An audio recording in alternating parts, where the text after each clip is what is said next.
Hello guys, welcome to the digital era. So now we are going to start a new chapter, dissolution of partnership firm. 12th standard के शुरू से ही पूरा partnership firm के ऊपर based है। जैसे 11th standard पूरा based था सोल ट्रेडिंग कंसर्न के ऊपर, जहां पर हम simple accounting transaction, ledger statement ready करना, subsidiary, petty cash book and depreciation, इस तरह के बेसिक ट्रांजेक्शन पढ़ते थे। 12th स्टैंडर्ड पूरा बेस्ड है पार्टनरशिप फर्म के ऊपर। तो शुरू में फर्स्ट चैप्टर में देखा पार्टनरशिप फाइनल अकाउंट, फिर हमने देखा कि नॉट फॉर प्रॉफिट कंसर्न की अकाउंटिंग एंट्रीज कैसे होती है, अकाउंटिंग ट्रांजेक्शन कैसे होते हैं। उसके बाद हमने देखा रिकंस्टिट्यूशन ऑफ पार्टनरशिप, जिसमें पहले एडमिशन, फिर रिटायरमेंट और फिर death. So reconstitution of partnership और डिसोल्यूशन ऑफ पार्टनरशिप फर्म, इन दोनों के बीच का डिफरेंस सबसे पहले हमें जानना चाहिए। That is the part of introduction. तो सबसे पहले इंट्रोडक्शन पार्ट लेते हैं। Dissolution of partnership firm means partnership firm का डिसॉल्व होना।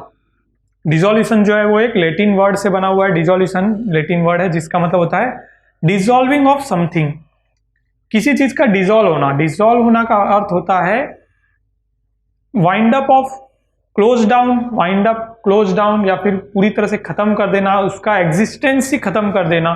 किसी चीज का एग्जिस्टेंस परमानेंटली जब खत्म हो जाता है तो उसे कहा जाता है डिसोल्यूशन।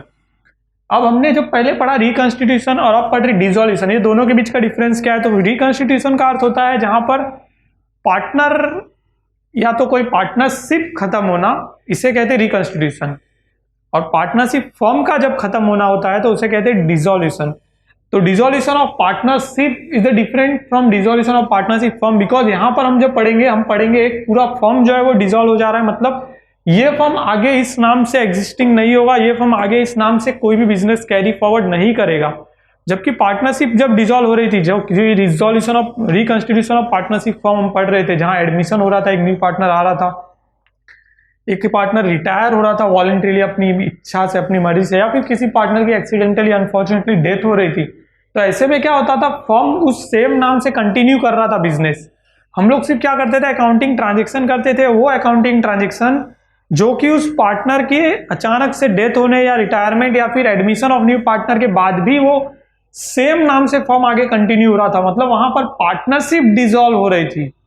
डिसॉल्व हो रही थी इन द सेंस वहां पर पार्टनरशिप में कुछ या तो एडिशन हो रहा था for the admission of partner, या फिर कुछ किसी पार्टनर का रिटायरमेंट हो रही थी, या फिर किसी पार्टनर की डेथ हो जाती थी अनफॉर्चुनेटली। तो ऐसी सिचुएशन में सिर्फ पार्टनरशिप रिफॉर्म होती थी, रिकंस्टिट्यूट होती थी पार्टनरशिप, मतलब वो पार्टनर्स 2 से 3 हो जाते थे या फिर 4 से 3 हो जाते थे।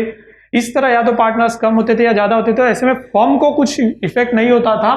तो that is a part dissolution of partnership, जिसे सिंपल वर्ड्स में हम लोग कहते हैं रिकंस्टिट्यूशन ऑफ पार्टनरशिप, जो हम लोग पढ़ चुके हैं, ठीक है। लेकिन यहां पर क्या हो रहा है, फर्म ही डिसॉल्व हो रहा है।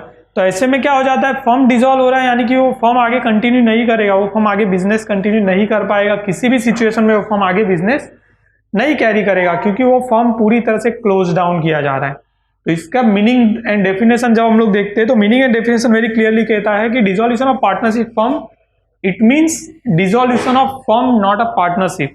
यहां पर पार्टनरशिप डिसॉल्व नहीं हो रही है, पार्टनरशिप के साथ साथ एट द सेम टाइम एक फर्म जो है वो भी डिसॉल्व हो जाता है। यानी कि जब हम पार्टनरशिप को डिसॉल्व करते थे तो हम क्या करते थे कि हम मिडल ऑफ द ईयर, जब भी वो पार्टनर एडमिट हो रहा है या जब वो पार्टनर रिटायर हो रहा है, उस समय की जब अकाउंटिंग एंट्रीज जो भी होती थी, सिर्फ वही अकाउंटिंग एंट्रीज हम लोग लेते थे, उसी अकाउंटिंग एंट्रीज के बेस पे, यानी वो अपना अकाउंट्स पूरा फाइनलाइज नहीं करते थे, ठीक है। लेकिन जब पार्टनरशिप फर्म पूरा डिसॉल्व होगा तो हमें अपना अकाउंट वहां पर फाइनलाइज कर देना, पूरा अमाउंट जो पेबल होता है पार्टनर्स को, जो पेबल होता है, जो हमारी लायबिलिटीज है उसे पे करना है, जो असेट्स है उसे बेचने के बाद रियलाइजेशन होगा, कुछ अमाउंट आएगा, कुछ अमाउंट जाएगा, और उसे पूरा फाइनली जब हम लोग कंप्लीट करके पूरा कैलकुलेट कर देते हैं, उसके बाद जो फाइनली या तो हमें रियलाइजेशन में लॉस होता है या फिर प्रॉफिट होता है, वो भी हम पार्टनर्स को ही डिवाइड करके दे देते हैं एट द सेम टाइम। इस तरह से हमारा बैंक पूरी तरह से इंक्रीज करके हम लोग फर्म को क्लोज डाउन कर देते हैं। सो इसकी मीनिंग यही है, dissolution of partnership firm means the winding up of a business, closing down any business, और उसका एग्जिस्टेंस पूरी तरह से खत्म कर देना। इस अकाउंटिंग एंट्रीज में से, बुक्स में से एक एग्जिस्टेंस किसी पर्टिकुलर फर्म का पूरी तरह से खत्म कर देना, जिसे कहते हैं dissolution of partnership firm. So what are the reason के एक डिसोल्यूशन होता है पार्टनरशिप फर्म का? एक पार्टनरशिप फर्म जो बहुत अच्छे से चल रहा है, लॉन्ग टाइम से रन कर रहा है, तो उसको क्यों डिसॉल्व करना होता है?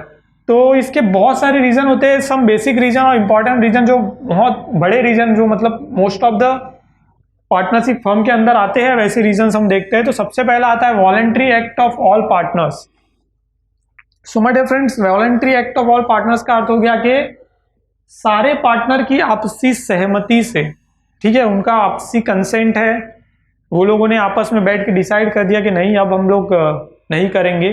तो voluntary of act of all partners, सारे पार्टनर्स एक साथ मिलकर डिसाइड कर लेते कि अब हम लोग ये फर्म कंटिन्यू नहीं करेंगे, पार्टनरशिप हम लोग फर्म पार्टनरशिप भी खत्म करते, पार्टनरशिप फर्म भी खत्म करते। तो ऐसा बहुत सारे बार होता है और इसका रीजन भी यही होता है कि most of the time opinions अलग अलग हो जाती है पार्टनर्स की। मोस्ट ऑफ द टाइम ये हम लोग ह्यूमन बीइंग है, ह्यूमन बीइंग में हम हमेशा हर किसी के ओपिनियन अलग अलग होते हैं। तो ऐसे में एडजस्टमेंट करना इतना ईजी नहीं होता। तो जब तक एडजस्टमेंट होता है, पार्टनरशिप फर्म कंटिन्यू हो रहा है, जहां पर सारे पार्टनर्स एक दूसरे के साथ एग्री नहीं कर रहे हैं, ओपिनियन उनके मैच नहीं हो रहे, तो ऐसी सिचुएशन में क्या होता है, वो पार्टनर्स डिसॉल्व करने का डिसीजन ले लेते। ये तो है वॉलेंट्री डिसीजन। सेकेंड डिसीजन है वेरी इंपॉर्टेंट, जो कि बहुत बार होता है वो भी, और ये डिसीजन इसलिए जरूरी है क्योंकि इंसॉल्वेंसी ऑफ ऑल पार्टनर्स में कोई भी फर्म, चाहे वो पार्टनरशिप फर्म ही नहीं, अगर कोई कंपनी भी है, कंपनी के सारे डायरेक्टर अगर इंसॉल्वेंट हो जाते हैं तो वो कंपनी भी उठ जाती है। तो ऐसे में अगर यहाँ पर पार्टनरशिप फर्म जो है वो तो पूरी तरह से partners are the owner of the company, they only manage, they only control the business. तो पार्टनर्स ही जब इंसॉल्वेंट हो जाएंगे, मतलब उन्हीं के पास कुछ पैसा नहीं रहेगा, so it's not possible to उस बिजनेस को आगे कंटिन्यू किया जा सके। ओके, तो इंसॉल्वेंसी ऑफ ऑल पार्टनर ऐसी सिचुएशन जब भी आती है तो ये कंपल्सरी डिसॉल्यूशन जिसे कहा जाता है वो होता है, ये कंपल्सरी डिसॉल्यूशन। यानी ये जो है वो ऑप्शनल डिसॉल्यूशन है, अपनी मर्जी से किए जा रहे हैं। वॉलंटरी डिसॉल्यूशन जिसे कहते हैं अपनी मर्जी से किए जा रहे हैं। यहाँ पर कंपल्सन होता है as per the legal laws. जो है लॉज ये कहते हैं कि जहां पर सारे पार्टनर एक साथ इंसॉल्वेंट हो गए तो ऐसी सिचुएशन में आप बिजनेस को किसी भी तरह से आगे कैरी फॉरवर्ड नहीं कर सकते। तो डिसॉल्यूशन ऑफ पार्टनरशिप फर्म का सबसे इंपॉर्टेंट रीजन हो जाता है इंसॉल्वेंसी, जहां पर सारे पार्टनर दिवालिया हो गए, सारे पार्टनर कंगाल हो गए, उनके पास पैसा ही नहीं है। जब पैसा ही नहीं है तो बिजनेस कहां से आगे कैरी फॉरवर्ड करेंगे। इसके बाद आता है very important thing, completion of specific project. तो पार्टनरशिप फर्म को जब हम लोग डिटेलिंग में पढ़ेंगे आगे आने वाले हमारे ईयर्स में, जब हम लोग फर्स्ट ईयर सेकेंड ईयर्स में चले जाएंगे बीकॉम में, या फिर हम लोग कोई आगे फर्दर स्टडीज करते, तब हमें मिलेगा कि पार्टनरशिप के बहुत सारे अलग अलग तरीके होते हैं और उसमें से एक स्पेसिफिक तरीका होता है जॉइंट वेंचर। और इसे अलग तरीके से कहे तो एक ऐसा स्पेसिफिक प्रोजेक्ट के लिए पार्टनरशिप की जाती है जहां पर सिर्फ पार्टनरशिप हम लोग किसी एक पर्टिकुलर प्रोजेक्ट, पर्टिकुलर एक्टिविटी के लिए कर रहे हैं। बहुत सारे यहाँ पर आप देखेंगे ब्रिज बन रहे होते हैं, बड़े बड़े प्रोजेक्ट बनते हैं।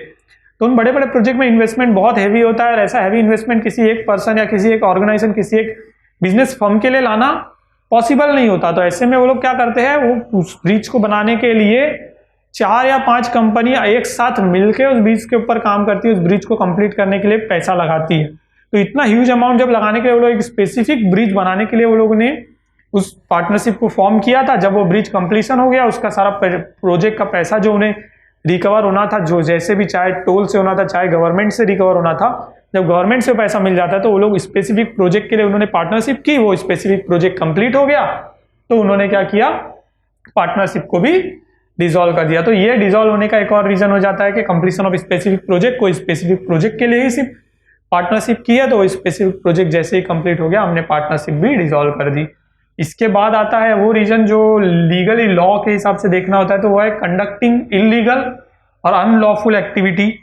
बहुत बार क्या होता है कि बिजनेस फर्म में पार्टनरशिप तो हो जाती है, लेकिन कोई एक पार्टनर जो है वो गलत तरीके से बिजनेस करने लगता है, या फिर सारे पार्टनर मिलकर भी गलत तरीके से बिजनेस करने लगते हैं। तो ऐसी सिचुएशन में जब वो ऐसे पार्टनर्स पकड़े जाते हैं या फिर ऐसे पार्टनर्स की कोई भी अनलॉफुल एक्टिविटी अगर कहीं पर सामने आ जाती है मीडिया में या फिर कोर्ट में उसकी तरफ पर कोई केस हो जाए, तो ऐसी सिचुएशन में ये भी एक compulsory dissolution of partnership firm का पार्ट हो जाता है। जैसे इंसॉल्वेंसी में कंपल्सन है, वैसे ही यहाँ पर कंपल्सन है कि ऐसी सिचुएशन जब भी आती है जहां पर इलीगल और अनलॉफुल एक्टिविटी हो रही है, तो ऐसे बिजनेस फर्म को, ऐसे पार्टनरशिप फर्म को at the same time on the spot उसे क्लोज डाउन करना होता है। तो ये भी हो गया डिसॉल्यूशन ऑफ पार्टनरशिप फर्म। इसके बाद आता है very important thing, that is partnership at will can be dissolve by giving notice of 14 days. ये होती है पार्टनरशिप एट विल। यहाँ पर क्या है, पार्टनर्स की आपसी इच्छा तो हो गई है, बट पार्टनरशिप एट विल मतलब उन्होंने विल पहले ही रेडी की थी कि हाँ इस सिचुएशन में या फिर ऐसे टाइम पे या फिर इतने टाइम। पार्टनरशिप एट विल का सबसे बड़ी चीज बोलूं, जैसे यहाँ पर स्पेसिफिक प्रोजेक्ट था, स्पेसिफिक प्रोजेक्ट मतलब एक प्रोजेक्ट के लिए, प्रोजेक्ट 3 साल का है तो 3 साल में ही कंप्लीट होगा, ऐसा जरूरी नहीं है। वो 3 साल का प्रोजेक्ट है तो हमने पार्टनरशिप उस प्रोजेक्ट के लिए की, हमने यहाँ पर टाइम को बाउंड नहीं किया है, ठीक है। वो प्रोजेक्ट कंप्लीट होने का तो 3 साल में, वो प्रोजेक्ट अगर 10 साल में कंप्लीट होगा तो 10 साल तक पार्टनरशिप रहेगी। बट पार्टनरशिप एट विल कहता है कि स्पेसिफिक टाइम बाउंड पीरियड हमने डिसाइड कर दिया कि हम लोग पार्टनरशिप कर रहे हैं 2 साल के लिए, तो आफ्टर कंप्लीशन ऑफ 2 years हम लोग क्या करेंगे, पार्टनरशिप को डिसॉल्व कर देंगे by giving notice of 14 days, या फिर उसके आगे कंटिन्यू करना है तो कंटिन्यू भी कर सकते हैं। सो ये सारे रीजन बन जाते हैं किसी भी पार्टनरशिप फर्म के डिसॉल्व होने के। अब हम लोग डिटेलिंग में देखेंगे कि क्या क्या लीगल प्रोसीजर फॉलो करने होते हैं जब पार्टनरशिप फर्म डिसॉल्व होता है, उसके बाद किस तरह से जर्नल एंट्री उसकी होगी, उसकी लेजर एंट्री किस तरह से होगी, सारा जो अमाउंट रियलाइज हो रहा है, तो जैसे हम लोग रिकंस्ट्रक्शन में रिवैल्यूएशन अकाउंट बनाते थे, तो यहाँ पे हम क्या अकाउंट बनाएंगे और किस तरह से ये सारे ट्रांजेक्शन कंप्लीट करेंगे। सो गाइस, अब हम लोग देखते हैं difference between dissolution of partnership and dissolution of firm. Partnership firm और उसके पार्टनरशिप, ये दोनों के बीच के डिफरेंस क्या है। पार्टनरशिप फर्म एक बिजनेस ऑर्गेनाइजेशन है, लेकिन पार्टनरशिप जो है वो पार्टनर्स के बीच का रिलेशन है। Relationship between partner is known as partnership, but relation जो है उनके वो जब बिजनेस रिलेशन बन के एक फर्म के बीच, फर्म के रूप में जब आ जाते बाहर, मतलब एक बिजनेस ऑर्गेनाइजेशन के रूप में जब काम करते तो वो डिसॉल्यूशन ऑफ फर्म है। तो इन दोनों के बीच का डिफरेंस क्या है वो देखना है, डिसॉल्यूशन ऑफ पार्टनरशिप और डिसॉल्यूशन ऑफ फर्म। पहले हम लोग देखते हैं मीनिंग इन दोनों के बीच के डिफरेंस में। तो पार्टनरशिप की मीनिंग मैंने जैसे आपको बताई, वहां पर 2 या 2 से अधिक लोग एक साथ मिलके उनके बीच में जो रिलेशन है वो पार्टनरशिप है। लेकिन वो जब मिलकर एक साथ कोई बिजनेस रिलेटेड फर्म और बिजनेस रिलेटेड ऑर्गेनाइजेशन रन कर रहे हैं तो वो है फर्म। ठीक है, तो जब भी डिसॉल्यूशन ऑफ पार्टनरशिप हो रहा है, मतलब क्या हो रहा है, पार्टनरशिप टूट रही है, वहां पर फर्म नहीं टूट रहा है, पार्टनरशिप टूट रही है। तो इसका मीनिंग क्या होगा, reconstitution of partnership. Dissolution of partnership, reconstitution of partnership both are same. Reconstitution of partnership हमने ऑलरेडी पढ़ा है। वहां पर क्या होता था, पार्टनरशिप टूटती थी तो एक पार्टनर या तो एडमिट होता था तो नया पार्टनर आता था, तो पार्टनरशिप टूटने से क्या हो जाता था, 2 से पार्टनर 3 हो जाते थे। या फिर क्या होता था, किसी पार्टनर की रिटायरमेंट हो रही, किसी पार्टनर की डेथ हो रही है, तो ऐसे में क्या होता था, एक पार्टनर चले जाता था तो बचे हुए पार्टनर रहते थे। तो डिसॉल्यूशन ऑफ पार्टनरशिप जब भी हो रही है, रिकंस्टिट्यूशन ऑफ पार्टनरशिप जिसे हम कहते हैं, वो जब भी हो रही है तो फर्म में कोई चेंजेस नहीं हो रहे, firm at the same time वहीं पर है, मतलब वो फर्म आगे एग्जिस्ट होने वाला है, आगे लॉन्ग टर्म तक काम करेगा। लेकिन वैसे ही डिसॉल्यूशन ऑफ फर्म जैसे यहाँ बताया, जहां पर फर्म डिसॉल्व हो रहा है, तो फर्म डिसॉल्व होगा तो पार्टनरशिप कंपल्सरीली डिसॉल्व होनी ही है। जैसे यहां पर मीनिंग है, तो डिसॉल्यूशन पार्टनरशिप जब भी डिसॉल्व होगी तो फर्म डिसॉल्व नहीं होगा, मतलब ऐसा कंपलसरी नहीं है कि फर्म डिसॉल्व होगा ही जब पार्टनरशिप डिसॉल्व हो रही है, लेकिन जब भी फर्म डिसॉल्व हो रहा है, पार्टनरशिप फर्म जब भी डिसॉल्व होगा तो कंपलसरीली पार्टनरशिप भी डिसॉल्व होगी ही। ठीक है, इसके बाद है कंटिन्यूएशन ऑफ बिजनेस। तो कंटिन्यू होता है क्या, जब भी डिसॉल्यूशन ऑफ पार्टनरशिप हो रही तो फर्म कंटिन्यू हो रहा है। हमने रिकंस्टिट्यूशन ऑफ पार्टनरशिप पढ़ा, हमने देखा किसी एक नए पार्टनर के एडमिट होने से या फिर किसी पार्टनर के चले जाने से क्या हो रहा था, फर्म में चेंजेस हो रहे, बट बिजनेस क्या हो रहा है, कंटिन्यू हो रहा है। तो हम लोग जो न्यू फर्म क्रिएट होता था या फिर जो न्यू फर्म आगे कंटिन्यू हो रहा है उसका बैलेंस शीट हम लोग प्रिपेयर करते थे। लेकिन डिसॉल्यूशन ऑफ फर्म जब भी होगा, वहां पर क्या हो रहा है, फर्म डिसॉल्व होता है, मतलब फर्म ही पूरा वाइंड अप हो रहा है, बिजनेस क्लोज डाउन हो रहा है। तो ऐसे में क्या होता है कि उस बिजनेस को कंटिन्यूएशन नहीं मिलता है, मतलब वो बिजनेस आगे कंटिन्यू नहीं होगा।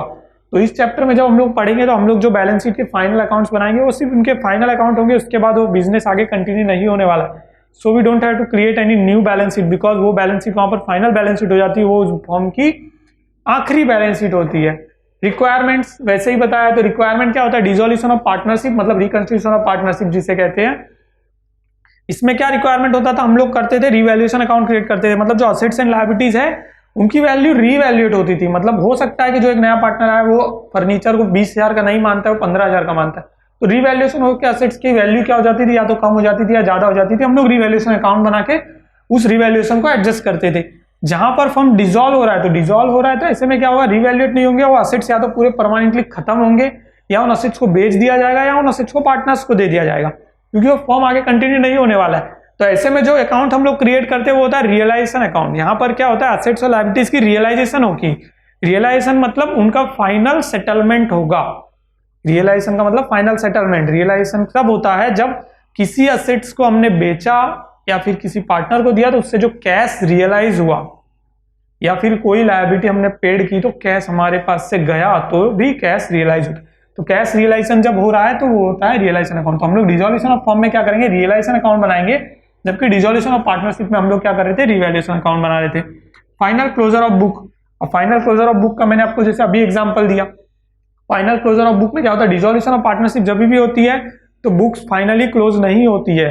ईयर के मिड में कभी भी कोई न्यू पार्टनर एडमिट हो रहा है, न्यू पार्टनर कभी रिटायर हो रहा है, कोई पार्टनर अचानक से किसी पार्टनर की डेथ हो गई, तो ऐसी सारी सिचुएशन में हम लोग क्या करते थे, पार्टनरशिप फर्म को कंटिन्यू करते थे, बिजनेस को क्लोज नहीं, मतलब अकाउंटिंग क्लोज नहीं करते थे, बैलेंस शीट को खाली रिवैल्यूएशन के अकॉर्डिंग एडजस्ट करके न्यू बैलेंस शीट क्रिएट करते थे और न्यू बैलेंस शीट क्रिएट करके बिजनेस फर्म को कंटिन्यू करते थे। डिसॉल्यूशन ऑफ फर्म में क्या होगा, जो अकाउंटिंग स्टेटमेंट लास्ट में हम लोग बनाएंगे फर्म के डिसॉल्व होने पे, that is the final statement. उसके बाद कभी भी उस फर्म का कोई और स्टेटमेंट नहीं बनेगा, क्योंकि वो फाइनल अकाउंट उसके बन चुके हैं, अब ये फर्म आगे कंटिन्यू ही नहीं होने वाला, ये हो गया। इसके बाद है लास्ट देखिए कोर्ट ऑर्डर। तो कोर्ट ऑर्डर से कभी भी कोई पार्टनरशिप डिसॉल्व नहीं होती है, पार्टनरशिप डिसॉल्व होगी पार्टनर्स की खुद की मर्जी से, वॉलेंट्रीली, ठीक है। और दूसरा बताया है कोर्ट ऑर्डर से फर्म, तो हाँ अगर वो फर्म कोई इनलीगल या फिर कोई अनलॉफुल बिजनेस कर रहे हैं, ऐसे में अगर कोर्ट ने ऑर्डर दिया तो कोर्ट ऑर्डर जो है वो फर्म को कभी भी डिसॉल्व कर सकता है, पार्टनरशिप को डिसॉल्व नहीं कर सकता। मैंने आपको बताया partnership is the relation between partners, दो पर्सन के बीच का रिलेशन जो है वो कोर्ट ऑर्डर कभी भी डिसॉल्व नहीं कर सकता। तो पार्टनरशिप कोर्ट कभी डिसॉल्व नहीं कर सकता। कोर्ट क्या डिसॉल्व कर सकता है, पूरे फर्म को डिसॉल्व कर देगा, मतलब इन द सेंस कभी फर्म कोर्ट को लगता है कि ये फर्म जो है वो इलीगल बिजनेस कर रहा है या फिर इसने कहीं से जो पैसा इसने इन्वेस्टमेंट लिया है वो गलत तरीके से आया हुआ पैसा है, तो ऐसे में कोर्ट ऑर्डर जब आता है तो फर्म को डिसॉल्व कर सकता है, पार्टनरशिप को डिसॉल्व नहीं कर सकता। तो ये मेन डिफरेंस है, हमें पता होने चाहिए, क्योंकि रिकंस्टिट्यूशन ऑफ पार्टनरशिप हमने पढ़ा जिसे डिसॉल्यूशन ऑफ पार्टनरशिप कहते हैं, तो उसके और इस चैप्टर के बीच में डिफरेंसेस क्या है वो हमें पता होने चाहिए थे। तो ये हमने मेन डिफरेंसेस जो है वो देख लिए। अब हम लोग देखते हैं लीगल प्रोविजन क्या है अकाउंटिंग सेटलमेंट के लिए। लीगल प्रोविजन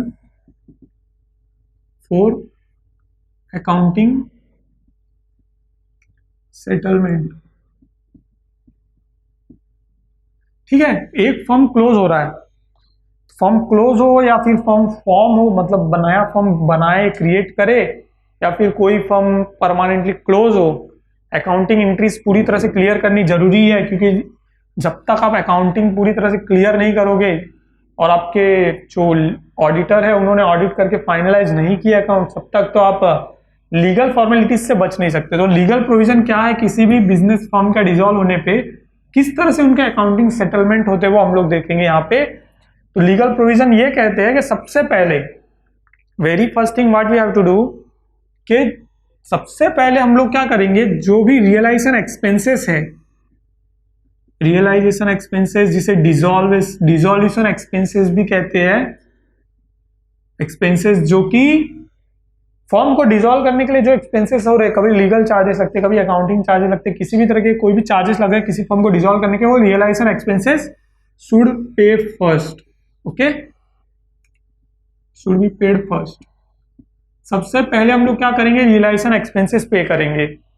हमारे पास कैश है, पैसा है, कुछ असेट्स हमने बेचे तो और पैसा आ गया, कुछ असेट्स पार्टनर्स को दे दिए समझिए, लेकिन कुछ असेट्स हमने बेचे उससे पैसा आ गया, तो सबसे पहले क्या करेंगे, रियलाइजेशन एक्सपेंसेस पेड करेंगे।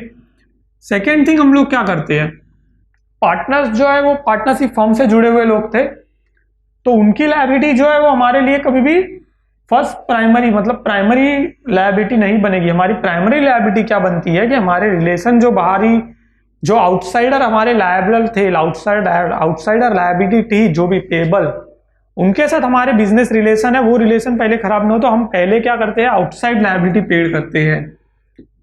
इसके बाद जब रियलाइजेशन एक्सपेंसेस हमने पे कर दी तो उसके बाद हम लोग क्या करेंगे, आउटसाइड लायबिलिटी पेड करेंगे।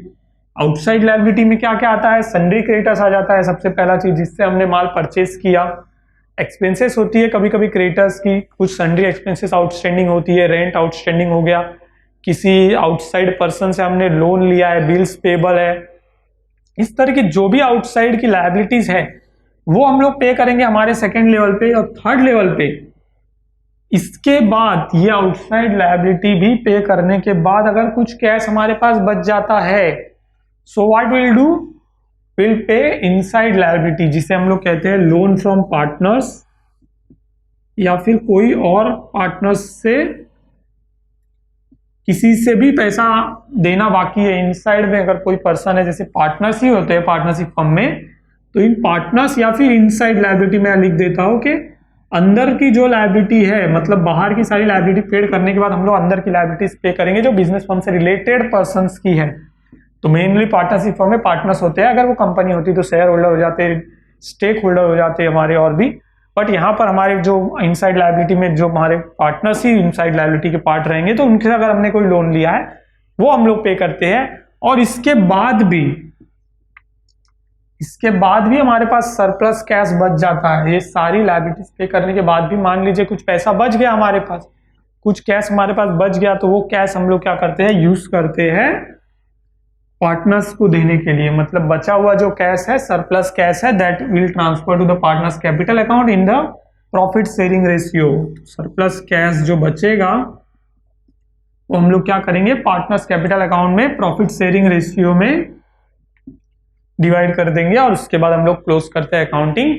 तो ये तो सारे लीगल प्रोविजन है कि इस तरह से हम लोग को क्लोज करना है। लीगल प्रोविजन ये कहता है कि पहले आप रियलाइजेशन एक्सपेंसेस पे करो, उसके बाद आउटसाइड की लायबिलिटी पे करो, उसके बाद आपके पास पैसा बचा है तो आप अंदर की जो सारी चीजें वो पे करके, उसके बाद भी पैसा बचता है तो वो आपका ही पार्ट है पैसा, क्योंकि आपने बिजनेस किया इतने साल तक। लेकिन सबसे फर्स्ट थिंग क्या करना है, रियलाइजेशन के लिए जो एक्सपेंसेस हो रही है वो पे करनी है। उसके बाद आउटसाइड लायबिलिटी, ये वेरी इंपॉर्टेंट थिंग आपको ध्यान रखनी है कि आउटसाइड लायबिलिटीज में क्या क्या आएगा। तो वो लायबिलिटीज जो सारे आउटसाइड से रिलेटेड है, मतलब किसी बैंक से लोन लिया है, किसी क्रेडिटर्स से पैसा आना बाकी है, बिल्स पेबल बाकी है, क्रेडिटर्स को पैसा देना बाकी था, और कहीं कहीं से जैसे आउटस्टैंडिंग रेंट है, रेंट पे करना बाकी है, जो हमारे एम्प्लॉय थे उनको सैलरी देना बाकी है, ऐसा कुछ भी आउटसाइड लायबिलिटीज सबसे पहले आपको पे करनी है। इसके बाद आप पार्टनर्स की जो लायबिलिटी वो पे करेंगे। उसके बाद भी अगर कैश बचता है तो वो कैश आप डिस्ट्रीब्यूट कर देंगे पार्टनर्स में, और इस तरह से आप क्लोज करेंगे। ठीक है, अब हम लोग देखते हैं अकाउंटिंग प्रोसीजर क्या क्या है। सो गाइस, अब हम लोग देखते हैं अकाउंटिंग प्रोसीजर। हमने देखा लीगल प्रोविजन क्या क्या होते हैं, किस तरह से क्लोज होता है, हमने वो देखा। अब हम देखते हैं accounting procedure.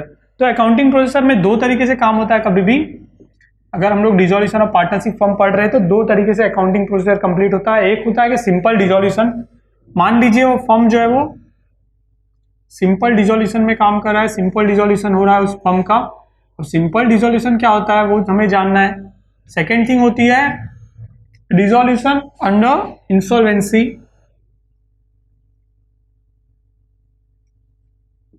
Dissolution under insolvency. So insolvency का मीनिंग आप लोग बहुत अच्छे से जानते हैं। दो तरीके से जब भी फर्म डिसॉल्व हो रहा है तो very first thing is simple dissolution. Simple dissolution ये कहता है कि कभी भी सात पार्टनर्स जो है उन्होंने जो रीजन हमने नहीं पढ़े थे डिसॉल्यूशन के, वो सारे रीजन में से सिर्फ इंसॉल्वेंसी वाला रीजन जो है वो हटा देंगे तो सिंपल डिसॉल्यूशन। मतलब स्पेसिफिक प्रोजेक्ट कंप्लीट हो रहा है या फिर टाइम कंप्लीट हो रहा है या फिर सारे पार्टनर्स मिलकर वॉलंटरीली डिसीजन ले लेते कि हाँ हम लोग ये बिजनेस क्लोज करें, तो वो सिंपल डिसॉल्यूशन हो गया। जहां पर पार्टनर्स जो है वो सॉल्वेंट है, मतलब उन पार्टनर्स जो है वो उसमें से कोई भी एक भी पार्टनर कंगाल नहीं हुआ है, ना किसी पार्टनर के पैसे डूबे हैं, ना कोई पार्टनर की पार्टी उठ गई है, ऐसा कुछ नहीं है। वो सारे पार्टनर सॉल्वेंट है और ऐसी सिचुएशन में जब डिसॉल्व होता है तो उसे कहते हैं सिंपल डिसॉल्यूशन। और ऐसी सिचुएशन जहां पे सारे पार्टनर या फिर कोई भी एक पार्टनर, सारे पार्टनर या फिर कोई भी एक पार्टनर इंसॉल्वेंट हो गया और पार्टनर्स ने डिसाइड कर दिया कि अब हमें ये फर्म कंटिन्यू नहीं करना है, तो इसी सिचुएशन में जो डिसॉल्यूशन होता है उसे कैसे डिसॉल्यूशन अंडर इंसॉल्वेंसी। दो तरीके से ये सारे दोनों के अकाउंटिंग प्रोसीजर्स भी थोड़े थोड़े अलग है। सो हम लोग क्या करेंगे, हम लोग पहले सिंपल डिसॉल्यूशन जो है ये पूरा स्टडी करेंगे कि इसमें क्या क्या अकाउंट प्रिपेयर करने हैं, उनकी एंट्रीज जर्नल एंट्रीज कैसे कैसे होगी, और हमें उनकी जर्नल एंट्रीज तो कर लेंगे तो हम लोग इजीली लेजर पोस्टिंग कर सकते हैं, वो कैसे कैसे करने हैं वो सारी चीजें हम लोग सिंपल डिसॉल्यूशन की देखेंगे। और फिर हम लोग देखेंगे कि सिंपल डिसॉल्यूशन में से क्या ऐसी चीजें हैं जो अलग है डिसॉल्यूशन अंडर इंसॉल्वेंसी में हो रही है, तो वो देखेंगे। लेकिन इसके पहले मैं आपको बता दूं इंसॉल्वेंसी में भी दो अलग अलग प्रोसीजर हो जाते हैं। ठीक है, इंसॉल्वेंसी में दो अलग अलग प्रोसीजर क्या है, एक ये कहता है कि कोई भी one partner in the sense सारे पार्टनर नहीं होना, कोई भी वन पार्टनर या दो पार्टनर, टू पार्टनर्स इंसॉल्वेंट हो जाते हैं तो भी इंसॉल्वेंसी के अंदर डिसॉल्यूशन हो सकता है, और ऑल द पार्टनर्स सारे पार्टनर इंसॉल्वेंट हो जाए। तो यहां पर मैं वन पार्टनर लिख रहा हूं, इसका मतलब ये भी हो सकता है कि दो भी पार्टनर, हाँ मतलब सारे पार्टनर नहीं इंसॉल्वेंट हुए, एक या दो पार्टनर या तीन पार्टनर, अगर मान लीजिए 10 लोग भी मिलकर पार्टनरशिप फॉर्म कर रहे तो 5 पार्टनर इंसॉल्वेंट हो गए तो भी ये इस मेथड में, और अदर दूसरा तरफ हो गया कि ऑल द पार्टनर्स सारे पार्टनर इंसॉल्वेंट हो गए तो फॉर्म डिसॉल्व हो रहा है। तो इस तरह से दो मेथड हो गए। एक में पहला ये कहता है कि किसी पार्टनर का उसमें कोई इंसॉल्वेंसी लेना देना नहीं, सारे पार्टनर सॉल्वेंट है, all the partner have good backup, financial backup, सबके पास फाइनेंशियल बैकअप है, अच्छा था, सब कुछ अच्छा है, बट उन्होंने सिर्फ अपने मर्जी से डिसीजन लिया, यानी फिर और रीजन जो है स्पेसिफिक प्रोजेक्ट था, प्रोजेक्ट कंप्लीट हो गया, या फिर टाइम बाउंड था, 2 साल का टाइम बाउंड कंप्लीट हो गया, ऐसे रीजन के कारण उन्होंने क्या किया, पार्टनरशिप डिसॉल्व किया, वो होता है सिंपल डिसॉल्यूशन। दूसरा है डिसॉल्यूशन अंडर इंसॉल्वेंसी, तो वहां पर पार्टनर इंसॉल्वेंट हो रहे, चाहे एक पार्टनर हो, चाहे दो पार्टनर हो, चाहे पूरे के पूरे पार्टनर हो, पार्टनर इंसॉल्वेंट हो रहे, तो किस तरह से। तो हम लोग ये देखेंगे कि इनके अंदर अकाउंटिंग ट्रांजेक्शन हमें किस तरह से करने, कौन से अकाउंट हमें प्रिपेयर करने, वो हम लोग देखेंगे। वेरी फर्स्ट थिंग मैंने बताया आपको कि हम लोग सिंपल डिसॉल्यूशन का पहले देखते हैं सारी चीजें, और ज्यादा डिफरेंस नहीं है, इसलिए उसके अकॉर्डिंगली सिर्फ छोटे जो माइनर चेंजेस हैं वो होंगे अंदर इंसॉल्वेंसी वाले में, वो हम लोग देखेंगे ध्यान से। तो वेरी फर्स्ट थिंग हम लोग देख रहे हैं यहाँ पे simple dissolution. So guys simple dissolution के अंदर कौन से अकाउंट प्रिपेयर करने, वो हम लोग अब देखते हैं। अकाउंटिंग प्रोसीजर में दो चीजें आ गई, सिंपल डिसॉल्यूशन और डिसॉल्यूशन अंडर इंसॉल्वेंसी। अब सिंपल डिसॉल्यूशन के अंदर accounts to be prepared, accounts to be prepared under simple dissolution method. ठीक है, सिंपल डिसॉल्यूशन मेथड में कौन से अकाउंट प्रिपेयर होंगे ये देखना है अभी हमको। सिंपल डिसॉल्यूशन मेथड, ठीक है गाइस। तो वेरी फर्स्ट थिंग जो सबसे पहला अकाउंट प्रिपेयर होता है वो होता है रियलाइजेशन अकाउंट। रियलाइजेशन अकाउंट क्या होता है मैंने आपको भी बताया भी था। रियलाइजेशन अकाउंट होता है वो अकाउंट जिसमें क्या क्या चीजें रियलाइज्ड हो रही है, इस पर्टिकुलर पूरा जो एक बैलेंस शीट हमें दी जाती है किसी फर्म की, और उस बैलेंस शीट को देखकर हमें समझ में आ जाता है कि इस फर्म की एक्चुअल सिचुएशन क्या है, जो हमने पहले ही पढ़ा है। बैलेंस शीट का बेस क्या होता है, तो balance sheet shows of financial position of any company. पूरी फाइनेंशियल पोजीशन जब हमें दे दी गई तो उसमें से क्या चीजें जो है वो बेचने से पैसा आएगा और क्या चीजों को पैसा देना पड़ेगा, वो चीजें देख के जब हमें समझ में आ जाती है, और वो जब हम लोग ट्रांसफर करते हैं तो उससे जो कैश रियलाइज होता है वो सारी एंट्रीज आती है रियलाइजेशन अकाउंट में। तो सबसे पहले हमें बनाना होता है रियलाइजेशन अकाउंट। रियलाइजेशन अकाउंट काफी हद तक रिवैल्यूएशन अकाउंट की तरह ही होता है, बस अकाउंटिंग प्रोसीजर में थोड़ी एंट्रीज उसके चेंजेस है। वो क्या क्या है, किस किस तरह से, वो हम लोग डिटेल में देखेंगे अभी। रियलाइजेशन अकाउंट का फॉर्मेट भी देखेंगे, ठीक है। तो रियलाइजेशन अकाउंट सबसे पहले हमें बनाना कंपलसरी होता है, जहां से हमें पता चलता है कि ये रियलाइजेशन हो रहा है, ये असेट्स रियलाइज हुए, ये लायबिलिटीज रियलाइज हुई, ये असेट्स अगर कोई पार्टनर लेके गया तो कितने में लेके गया, अगर कोई लायबिलिटी पार्टनर को हमने दे दी तो पार्टनर से कितने में ली, वो सारी चीजें हम लोग इसमें डालते हैं। और रियलाइजेशन अकाउंट से हमें एक और चीज पता चलती है कि क्या ये पूरा रियलाइजेशन हुआ, मतलब एक फर्म जो डिसॉल्व हुआ, जैसे रिकंस्टिट्यूशन होता था, रिवैल्यूएशन अकाउंट बनाते थे, तो रिकंस्टिट्यूशन से हमें क्या फायदा हुआ, नुकसान हुआ, हम लोग ये देखते थे।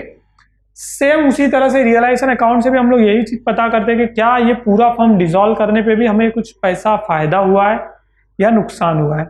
नुकसान हुआ है तो कितना हुआ, फायदा हुआ तो कितना हुआ, ये सारी चीजें इन डिटेल हम लोग देखते हैं इसके अंदर, ठीक है। अब देखते हैं इसमें क्या है।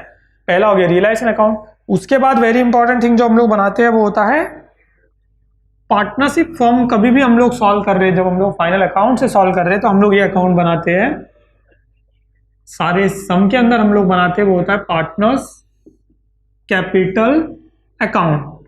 पार्टनर्स कैपिटल अकाउंट इसीलिए बन रहा है क्योंकि पहली चीज बैलेंस शीट में हमें पार्टनर्स के कैपिटल ओपनिंग बैलेंसेस दिए हुए हैं, ओपनिंग यानी क्लोजिंग बैलेंसेस है, क्योंकि बैलेंस शीट फर्म जो है डिसॉल्व हो रहा है, जो बैलेंस शीट हमें दी गई है वही उसकी फाइनल आखिरी क्लोज बैलेंस शीट है। उस बैलेंस शीट को लेना है, उसी बैलेंस शीट के बेस पे पूरा सॉल्व करना है, और उसके बाद हम लोग वापस तो बैलेंस शीट बनाएंगे नहीं, जो मैंने आपको शुरू में ही बता दिया। बट हम लोग बना रहे पार्टनर्स कैपिटल अकाउंट, तो सारे ट्रांजेक्शन इसके अंदर होंगे ना। पार्टनर्स का कैपिटल का ओपनिंग बैलेंसेस डाल देंगे हम लोग।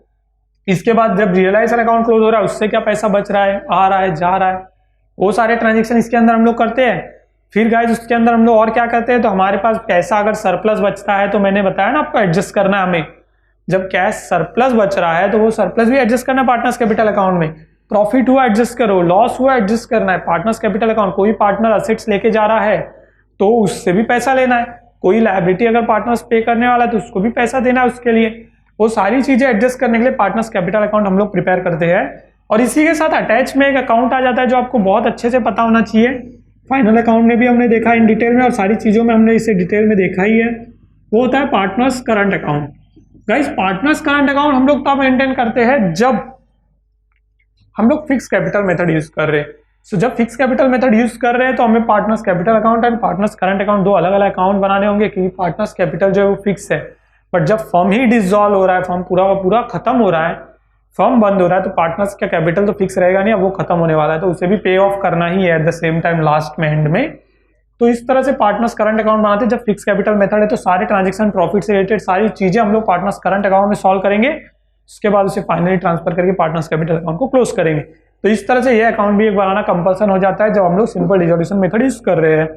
इसके बाद एक और इंपॉर्टेंट अकाउंट जो है वो बनाना हमारे लिए जरूरी हो जाता है, क्योंकि हमने देखा हम लोग क्या कर रहे हैं, थर्ड पार्टी लायबिलिटीज पे करते, थर्ड पार्टी यानी आउटसाइडर लायबिलिटीज सबसे पहले पे कर रहे हैं, मतलब रियलाइजेशन एक्सपेंसेस पे करने के बाद थर्ड पार्टी लायबिलिटी पे करते हैं, उसके बाद क्या करते हैं हम लोग इनसाइड की लायबिलिटीज पे करते। तो अगर किसी भी तरह की इनसाइड लायबिलिटीज हमें अगर दी जाती है बैलेंस शीट में तो हमें उसके लिए एक अकाउंट बनाना कंपलसरी यहाँ पर जरूरी हो जाता है। वो होता है पार्टनर्स लोन अकाउंट, जिसे मैं यहाँ पार्टनर्स लोन अकाउंट बताऊंगा, और सम के अंदर हमें पार्टनर का नाम दिया होगा अगर किसी का भी लोन दिया है।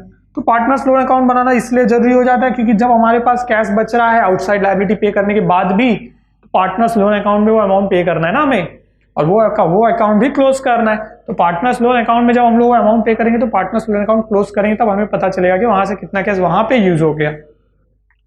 अब सारी चीजों में मैंने आपको बताया, रियलाइजेशन अकाउंट से शुरू करने से ही मैंने बता दिया आपको पैसा रियलाइज हो रहा है, कैश रियलाइज हो रहा है, कैश रियलाइज हो रहा है। तो वेरी इंपॉर्टेंट अकाउंट इसके बाद बन जाता है जो कि पूरे डिसॉल्यूशन ऑफ पार्टनरशिप फर्म में सबसे इंपॉर्टेंट रोल प्ले करता है, और वो अकाउंट होता है कैश बैंक अकाउंट। ठीक है गाइस, अब कैश बैंक अकाउंट क्यों बहुत ज्यादा इंपॉर्टेंट रोल प्ले करता है इसके अंदर, ये जानना आपके लिए सबसे ज्यादा जरूरी है, क्योंकि जब जब भी आप असेट्स को सेल कर रहे हैं पैसा आ रहा है, जब जब भी आप कोई लायबिलिटी पे कर रहे हैं पैसा जा रहा है, पैसा आ रहा है, पैसा जा रहा है। Continuously dissolution of partnership form आप पढ़ेंगे, आपको इन डिटेल आपको समझ में आएगा कि आपने किसी पार्टनर का लोन पे किया या फिर आपने कोई आउटसाइड लायबिलिटी पे किया, आपने किसी बैंक का लोन पे किया। ईच एंड एवरी मोमेंट पे money does play very important role because you are in accounting. आप अकाउंट्स के, आप कॉमर्स के स्टूडेंट है, पैसे का रोल बहुत इंपॉर्टेंट है। तो यहाँ पर कैश और बैंक अकाउंट बहुत ज्यादा इंपॉर्टेंट रोल प्ले करता है। और जब फाइनल बैलेंस में भी आपके पास कैश या तो बचेगा या पैसा लेना पड़ेगा पार्टनर्स से। अगर आपके पास सरप्लस कैश है, मैंने आपको पहले ही बताया कैश अगर सरप्लस है तो आप वो पार्टनर्स कैपिटल अकाउंट में डिस्ट्रीब्यूट कर देते हो प्रॉफिट शेयरिंग रेशियो में। आपके पास कैश कम पड़ रहा है तो भी आप पार्टनर्स से ही लोगे।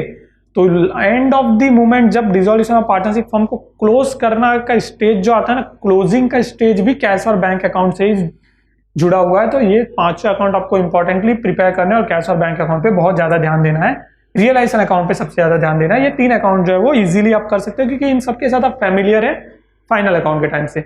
तो ये हो गया accounts to be prepared under simple dissolution method. अब स्टेजेस फॉर द, जिस तरह से स्टेजेस होते हैं, जैसे हम लोगों ने फाइनल अकाउंट देखा था, तो फाइनल अकाउंट में क्या होता था, पहले एक पोस्टिंग स्टेज होता था जब हम लोग ट्रायल बैलेंस से बैलेंस शीट में पोस्ट करते थे, पोस्टिंग स्टेज के बाद adjustment stage, adjustment solving stage के बाद क्लोजिंग स्टेज आता था। वैसे यहाँ पर कौन से स्टेजेस है, जिस स्टेजेस के अंदर से आपका सम जो है आपको सॉल्व करना है। तो सबसे पहला stages for solving sum solve करने के लिए स्टेजेस क्या क्या है देखना है। वेरी फर्स्ट स्टेज होता है ट्रांसफर स्टेज। ठीक है, ट्रांसफर स्टेज क्या कहता है, ठीक है, वेरी फर्स्ट स्टेज है ट्रांसफर स्टेज। ट्रांसफर स्टेज ये कहता है कि आपको जो बैलेंस शीट दी गई है ना, उस बैलेंस शीट के सारे अमाउंट आप सिर्फ ट्रांसफर करेंगे। पार्टनर्स कैपिटल के ओपनिंग बैलेंसेस, कैश और बैंक के ओपनिंग बैलेंसेस, लोन अगर कोई दिया है तो लोन के ओपनिंग बैलेंसेस, ये सारी चीजें आप सिर्फ क्या करोगे, ट्रांसफर करोगे। और ट्रांसफर करोगे तो किसमें करोगे, तो वो मैंने आपको पहले बताया। अब मैं इन डिटेल आपको थोड़ा सा बता देता हूं कि जो भी असेट्स है, सारे फिक्स असेट्स एक्सेप्ट कैश, ठीक है, एक्सेप्ट कैश और बैंक को छोड़ के बाकी सारे असेट्स आप रियलाइजेशन अकाउंट में ट्रांसफर करते हो डेबिट साइड में। सारी लायबिलिटीज है, उसमें से आप लायबिलिटीज को 4 पार्ट में अलग अलग डिवाइड कर देते हो, 3 पार्ट में। सबसे पहला पार्ट होता है कैपिटल अकाउंट और करंट अकाउंट बैलेंसेस। 4 पार्ट जो मैंने बोला, तो कैपिटल और करंट अलग अलग दिया है तो वो 2 पार्ट हो जाते हैं, ठीक है। तो कैपिटल या फिर करंट अकाउंट के बैलेंसेस या फिर दोनों भी बैलेंसेस दिए हुए तो वो आप ट्रांसफर करते हो, तो वो अलग हो गया लायबिलिटी की एक पार्ट। सेकेंड पार्ट होता है आउटसाइड लायबिलिटीज। आउटसाइड लायबिलिटीज मतलब वो लायबिलिटीज जो आपसे आउटसाइडर को आपको पे करना बाकी है, जैसे क्रेडिटर्स, बैंक लोन, पार्टनर्स की वाइफ से लिया हुआ लोन। सो पार्टनर्स की वाइफ जो है वो हमारी पार्टनर नहीं है, बिजनेस की पार्टनर नहीं है, तो उसके वाइफ से लिया, पार्टनर के किसी रिश्तेदार से भी लोन ले लिया है ना, that is outsider liability for us. ठीक है, आपके किसी दोस्त से आपने लोन ले लिया, वो भी आउटसाइडर लायबिलिटी। वो सारी आउटसाइडर लायबिलिटीज जो है वो आप लोग रियलाइजेशन अकाउंट में ट्रांसफर करते हो, तो ट्रांसफर स्टेज में ये होता है। और फाइनली जो बचता है वो पार्टनर्स का लोन जो होता है, जो इनसाइड लायबिलिटी, उसके लिए बैलेंसेस। तो इस तरह से 3 या 4 पार्ट में हमने डिवाइड कर दी लायबिलिटीज। तो आउटसाइड लायबिलिटीज जो है वो आप लोग क्या करते हैं, ट्रांसफर स्टेज में ट्रांसफर करते हैं रियलाइजेशन अकाउंट में। ये हो गया। इसके बाद सेकेंड स्टेज जो है वो है जिसे डिस्पोजल भी कहा जाता है। एक वर्ड है डिस्पोजल, डिस्पोजल से आप फैमिलियर होंगे। डिस्पोजल मतलब खत्म करना जिसे कहते हैं ना, या फिर सिंपल वर्ड हम लोग यूज करेंगे जो हम लोग सम्स में देखने वाले ही है, रियलाइजेशन स्टेज। डिस्पोज करना स्टेज या फिर रियलाइजेशन स्टेज।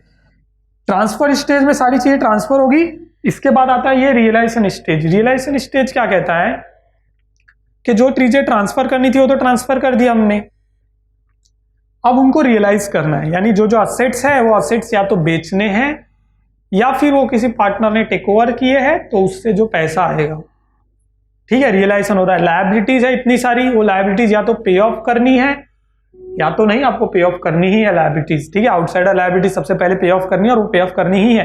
अगर वो पे ऑफ नहीं कर पा रहे तो पार्टनर्स बाद में लास्ट में कैश निकालते हैं अपने अकाउंट से और वो पे ऑफ करते हैं। ठीक है, तो रियलाइजेशन होगा। और फिर जो इनसाइड लायबिलिटीज है, कोई असेट्स बेचा, कोई असेट्स हमने खरीदा, सॉरी लायबिलिटीज पे ऑफ की, तो पैसा आ रहा है जा रहा है, वो सारा जो ट्रांजेक्शन हो रहा है ना, वो रियलाइजेशन स्टेज पे होता है। तो यहाँ पर रियलाइजेशन स्टेज पे मेन इन्वॉल्वमेंट होता है रियलाइजेशन अकाउंट का, कैश एंड बैंक अकाउंट का, और पार्टनर्स कैपिटल अकाउंट में अगर कोई पार्टनर टेक ओवर कर रहा है किसी असेट्स को तो रियलाइजेशन स्टेज आ गया। ठीक है, और फाइनल स्टेज जो कहता है वो होता है डिस्ट्रीब्यूशन स्टेज। सारी चीजें हो गई, सब कुछ हो गया, उसके बाद क्या करते हैं, डिस्ट्रीब्यूट कर देते। जो बचा हुआ कैश बैलेंस है उसे हम लोग क्या करते हैं, रियलाइजेशन होने के बाद डिस्ट्रीब्यूट करते हैं कि हाँ अब ये पैसा रियलाइजेशन अकाउंट में इतना बचा था, लॉस हुआ या फिर इतना प्रॉफिट हुआ, वो डिस्ट्रीब्यूट कर दिया पार्टनर्स में। पार्टनर्स का लोन था, उसको पे ऑफ करने के लिए हमारे पास कैश है, तो वो कैश से भी वो लोन भी पे ऑफ कर दिया, तो वो भी डिस्ट्रीब्यूट हो गया कैश। इसके बाद कैश और बैंक बैलेंस में या तो नेगेटिव बैलेंस बचेगा या पॉजिटिव बैलेंस बचेगा, दोनों में जो भी बैलेंस बचता है वो बैलेंस भी हम लोग क्या करेंगे, पार्टनर्स को डिस्ट्रीब्यूट ही करेंगे। तो दैट इज डिस्ट्रीब्यूशन स्टेज, जो कि फाइनल स्टेज होता है। इसके बाद हमारा अकाउंट्स क्लोज होते हैं। तो डिसॉल्यूशन ऑफ पार्टनरशिप फर्म के बेसिक स्ट्रक्चर पूरा हमने देख लिया, जहां पर हम लोगों ने मीनिंग के साथ अकाउंटिंग प्रोसीजर, लीगल प्रोविजन जो भी होते हैं, लीगल प्रोविजन के बाद अकाउंटिंग प्रोसीजर, रीजंस, किसी भी पार्टनरशिप फर्म के डिसॉल्व होने के क्या क्या रीजंस होते हैं, उन रीजंस के बाद रीजंस के बेस पे अकाउंटिंग प्रोसीजर बन गए सिंपल डिसॉल्यूशन और डिसॉल्यूशन अंडर इंसॉल्वेंसी, जिसका 2 पार्ट थे वो मैंने बता दिया आपको, क्या क्या अकाउंट प्रिपेयर करने हैं और क्या क्या स्टेजेस में हम लोग सम सॉल्व करेंगे। अब हम लोग जा रहे वेरी इंपॉर्टेंट पार्ट में, जो की है जर्नल एंट्रीज का पार्ट। ठीक है, सो गाइस अब वेरी इंपॉर्टेंट स्टेज आ गया है जहां पर हम लोग देखेंगे कि सम सॉल्व करते टाइम हमें एंट्रीज किस तरह से करनी है। तो वेरी इंपॉर्टेंट चीज जब हम लोग देख रहे हैं वो है जर्नल एंट्रीज। ठीक है, जर्नल एंट्रीज आ जाती है तो लेजर पोस्टिंग भी आ जाती है, मतलब पूरा सम सॉल्व करने का हमें तरीका मिल जाएगा जब हम लोग जर्नल एंट्रीज समझ लेंगे। अब जर्नल एंट्रीज हमें करनी है, बट हम लोग पहले क्या करेंगे, स्टेज वाइज करेंगे। हमने जैसे 3 स्टेज मैंने आपको बताया ना। पहला स्टेज क्या था, ट्रांसफर स्टेज। ट्रांसफर स्टेज में हमें सिर्फ ट्रांसफर करना है बैलेंस शीट से अमाउंट, हमारे पास जो भी अकाउंट्स बने हुए उनके अंदर, तो वो हम लोग कैसे करेंगे वो देखते हैं। उसके बाद आएगा सेकेंड स्टेज, क्या है, रियलाइजेशन स्टेज या फिर डिस्पोजल स्टेज, और उसके बाद आता है लास्ट डिस्ट्रीब्यूशन स्टेज। तो सबसे पहला जो स्टेज है वो हम लोग लेते हैं, वो है ट्रांसफर स्टेज। उसकी एंट्रीज क्या क्या है वो देखते हैं हम लोग। ठीक है, ट्रांसफर स्टेज देखते हैं और क्या क्या जर्नल एंट्रीज के अंदर हमारी होने वाली है। तो सबसे पहले तो वही है जो मैंने आपको एक्सप्लेन करते टाइम ही बताया, ट्रांसफर ऑफ असेट्स।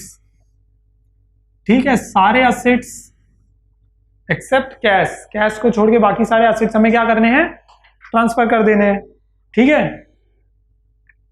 तो ट्रांसफर ऑफ असेट्स करने हैं। तो मैंने आपको बताया था कि किधर आएगी असेट्स की एंट्री, मैंने आपको ये भी बताया था कि रियलाइजेशन अकाउंट के डेबिट साइड में आएगी। रियलाइजेशन अकाउंट के डेबिट साइड में आ रही है, मतलब realization account to assets account, इस तरह से एंट्री हो जाएगी। ठीक है, realisation account debit to assets account. यहां पर असेट्स का मतलब है कौन से असेट्स, वो मैं बताता हूं। अमाउंट आपको क्या लेना है ये भी मैं आपको सारी क्वेरीज क्लियर करता हूं। तो यहां पर सबसे पहली एंट्री जो हम लोग ले रहे हैं वो है ट्रांसफर ऑफ असेट्स की। ठीक है, अब ट्रांसफर ऑफ असेट्स मैंने ले लिया, ट्रांसफर ऑफ असेट्स में मुझे मिल गया realisation account debit to assets account, इस तरह से एक एंट्री भी मिल गई realisation account debit to assets account. ठीक है, अब इसमें मैं अमाउंट क्या लूंगा, तो बुक वैल्यू लूंगा। बुक वैल्यू मतलब जो बैलेंस शीट में दी गई वैल्यूज है वो वैल्यूज हम लोग यहाँ पर अमाउंट में लेंगे। अब असेट्स में मुझे कौन से असेट्स लेने हैं, तो मैंने आपको बताया था कैश और बैंक को छोड़ के बाकी सारे असेट्स। बट कुछ फिक्टिशियस असेट्स होते हैं ना, फिक्टिशियस असेट्स आपने वर्ड पहले भी सुना है, मैं आपको बता भी चुका हूँ। एडवर्टाइजिंग कभी कभी आता है, देखिए एडवर्टाइजिंग आता है कभी कभी आपको 4 ईयर्स लिख के ऐसा बैलेंस शीट में, तो एडवर्टाइजिंग जो है वो एक फिक्टिशियस असेट्स हो जाता है, क्योंकि एडवर्टाइजमेंट के एक्सपेंसेस बहुत लॉन्ग टाइम के लिए हमने पे करके रखे, जिसका बेनिफिट हमें आगे भी मिलता रहेगा, इसलिए वो असेट साइड में हम लोग बताते, तो वो फिक्टिशियस असेट्स होता है। तो ऐसे फिक्टिशियस असेट्स और कैश और बैंक, तो कौन से असेट्स लेने हैं, except cash bank and depreciation का कभी रिजर्व रहेगा तो, या फिर फिक्टिशियस असेट्स। ठीक है, फिक्टिशियस असेट्स मतलब वो असेट्स जो एक्चुअल में है नहीं, जिसे हमने अपने अकाउंट्स में दिखाया है, एक्सेट्रा। इनको छोड़ के बाकी सारे असेट्स आपको ले लेने यहाँ पर। मोस्टली आपको कैश और बैंक ही होता है, बहुत कम चांसेस होते हैं कि बाकी चीजें हो, तो आपको ये ध्यान रखना है कि कैश और बैंक के छोड़ के बाकी सारे असेट्स आपको लेने ही है। इसके बाद आता है ट्रांसफर ऑफ लायबिलिटीज। अब लायबिलिटीज में क्या क्या ट्रांसफर करना है वो भी मैं बता देता हूं आपको। ट्रांसफर ऑफ लायबिलिटीज, जब असेट्स ट्रांसफर हुए तो एंट्री क्या बनी, एंट्री बनी realisation to assets. Liabilities transfer होगी तो रिवर्स एंट्री। आपको बहुत अच्छे से फेमिलियर होंगे आप अकाउंट्स के साथ, आपको पता भी होगा कि क्या क्या चीजें कहाँ एंट्रीज होती है। तो इस तरह से लायबिलिटीज अकाउंट डेबिट, इसका रिवर्स एंट्री मतलब असेट्स यहाँ पर क्रेडिट में था, तो अब यहाँ पर लायबिलिटीज जो होगी वो डेबिट में होगी। Liabilities account debit to realisation account. ठीक है, और ये भी आपको बुक वैल्यू पे लेना है। अमाउंट जो है वो बुक वैल्यू मतलब जो बुक में दी गई वैल्यू होगी आपके पास बैलेंस शीट में, वो आपने ले ली। अब इसमें आपको क्या क्या लेना है, तो इन द सेंस में आपको क्या नहीं लेना है वो बताने से बेटर है कि वो आपको बता दो जो आपको लेना है। तो सबसे इंपॉर्टेंट चीज यहां पर आ जाती है, कभी भी रियलाइजेशन अकाउंट में आपको सारी आउटसाइड लायबिलिटी ले लेनी है। अब आउटसाइड लायबिलिटी क्या क्या है वो मैंने आपको बताया भी है, एक बार फिर से आपको रिवाइज करा दूं मैं। आउटसाइड लायबिलिटीज में सबसे इंपॉर्टेंट चीज जो आपको एवरी बैलेंस शीट में दिखेगी, creditors, bills payable, bank loan, ये आउटसाइड लायबिलिटी है। इसके अलावा आउटसाइड लायबिलिटी अगर आपने कहीं से भी लोन लिया है, loan from any other sources except partners, अगर पार्टनर से लिया गया लोन है तो वो आउटसाइड लायबिलिटी नहीं है। ठीक है, वो इनसाइड लायबिलिटी, तो वो हमें यहाँ नहीं लेनी है। तो एक्सेप्ट पार्टनर्स, बाकी कहीं से भी लिया गया लोन है वो सारा आउटसाइड लायबिलिटी का पार्ट हो गया। क्रेडिटर्स हो गया, बैंक लोन हो गया, ये सारी चीजें हम लोग यहाँ ले लेंगे। ठीक है, ये हमने ट्रांसफर कर दिया। इसके बाद हम लोग क्या ट्रांसफर करेंगे, ट्रांसफर ऑफ प्रोविजंस।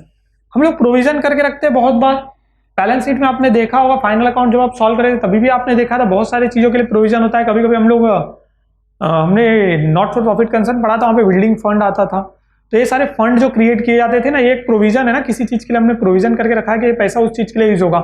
आदमी अपने रेगुलर लाइफ में भी, प्राइवेट लाइफ में भी, पर्सनल लाइफ में भी क्या करता है, प्रोविजंस करके रखता है ना। शादी के लिए इतने पैसे मैंने रखे हैं, दहेज में देने के लिए इतने पैसे रखे, या फिर मैं घर लेना है मुझे तो घर लेने के लिए मैंने इतने पैसे रखे, तो दैट इज प्रोविजन।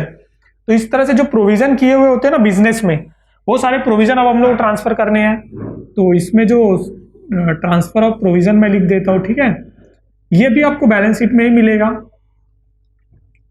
अब जब भी पार्टनर्स कैपिटल और करंट अकाउंट के बैलेंसेस है, ओपनिंग बैलेंसेस और कैश और बैंक अकाउंट के जो बैलेंसेस है, तो ये लेजर हम लोग क्रिएट कर रहे हैं, तो हम लोग ट्रांसफर नहीं करेंगे, उसकी सिर्फ पोस्टिंग करेंगे। जैसे पोस्टिंग हम लोग फाइनल अकाउंट में करते थे, मतलब उनके ओपनिंग बैलेंस हम डायरेक्टली उनके अकाउंट के ओपनिंग बैलेंसेस में डाल देंगे। तो ये ट्रांसफर स्टेज का पार्ट नहीं है, ये मैं आपको क्लियर कर दूं।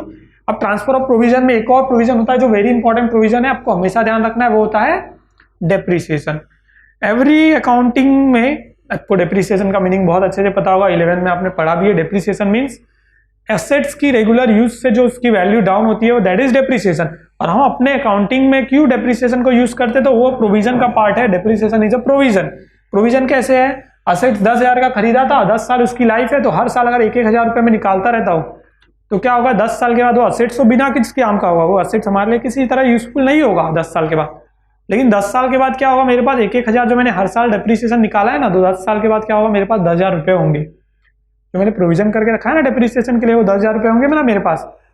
तो जो 10,000 रुपए मेरे पास होंगे, दैट इज माई प्रोविजन के 10 साल के बाद वो असेट्स तो यूजफुल नहीं होगा, बट उस असेट्स को वापस खरीदने के लिए मेरे पास एक पैसा होगा।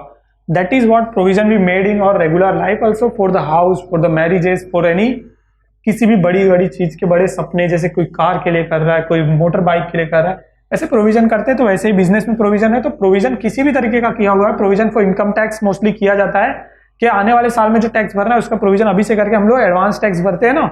एडवांस टैक्स की लास्ट डेट होती है 30 जून तक का, जो एडवांस टैक्स भरना है उसकी 15 जुलाई है, 15 जून है, 15 जुलाई है, इस तरह से जो डेट्स होती है, तो वो डेट्स के वाइज जो एडवांस टैक्स भरा जाता है that is also provision for tax.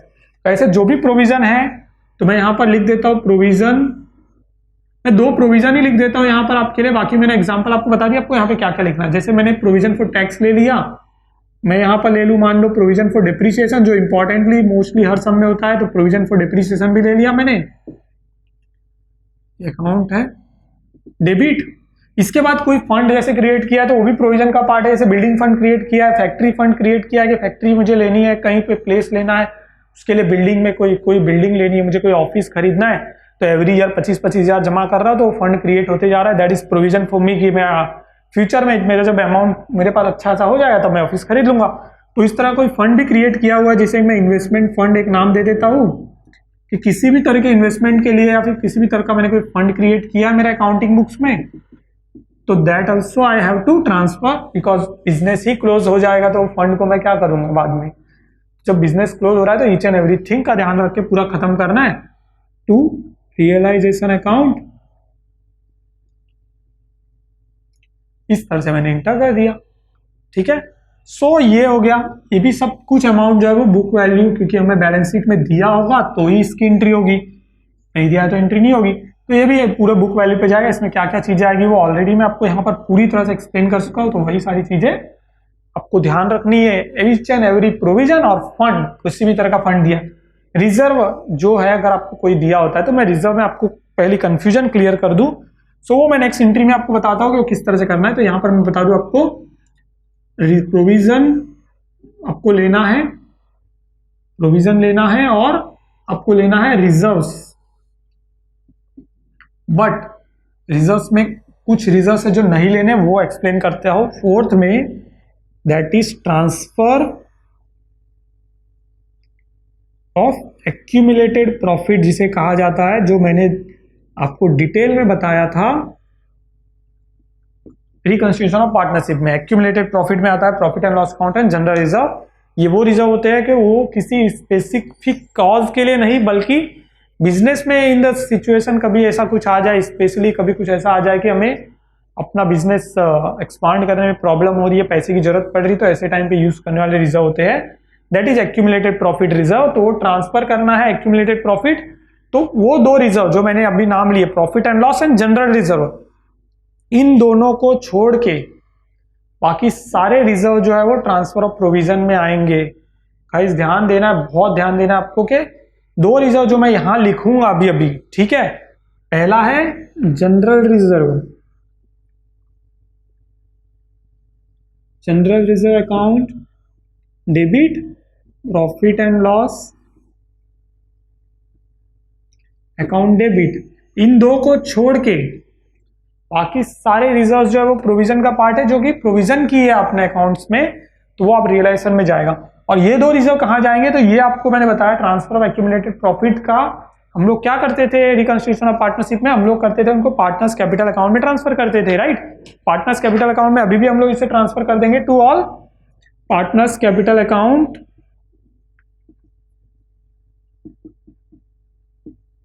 सो इस तरह से मैंने ये एंट्री कर ली, और यहां पर भी आपको एग्जांपल देने की जरूरत नहीं है। बुक अमाउंट जो है वो बुक वैल्यू पे होगा, लेकिन वो शेयर कैसे होगा, तो प्रॉफिट शेयरिंग रेशियो में पार्टनर्स के अकाउंट में शेयर हो जाएगा। तो वेरी इजी, इसी की रिवर्स एक एंट्री आ जाती है। जैसे एक्यूमुलेटेड प्रॉफिट आया ना, एक्यूमुलेटेड लॉसेस भी होते हैं, जो मैंने आपको इन डिटेल बहुत बार बताया है एक्यूमुलेटेड लॉसेस। सो गाइस मैंने आपको यहाँ पर एक असेट्स में बताया, एक पार्ट देखिए फिक्टिशियस असेट्स का डेप्रिसिएशन पार्ट जो मैंने बताया था, that is a part of provision. यहां पर जो यूज हुआ था ना प्रोविजन फॉर डेप्रिसिएशन।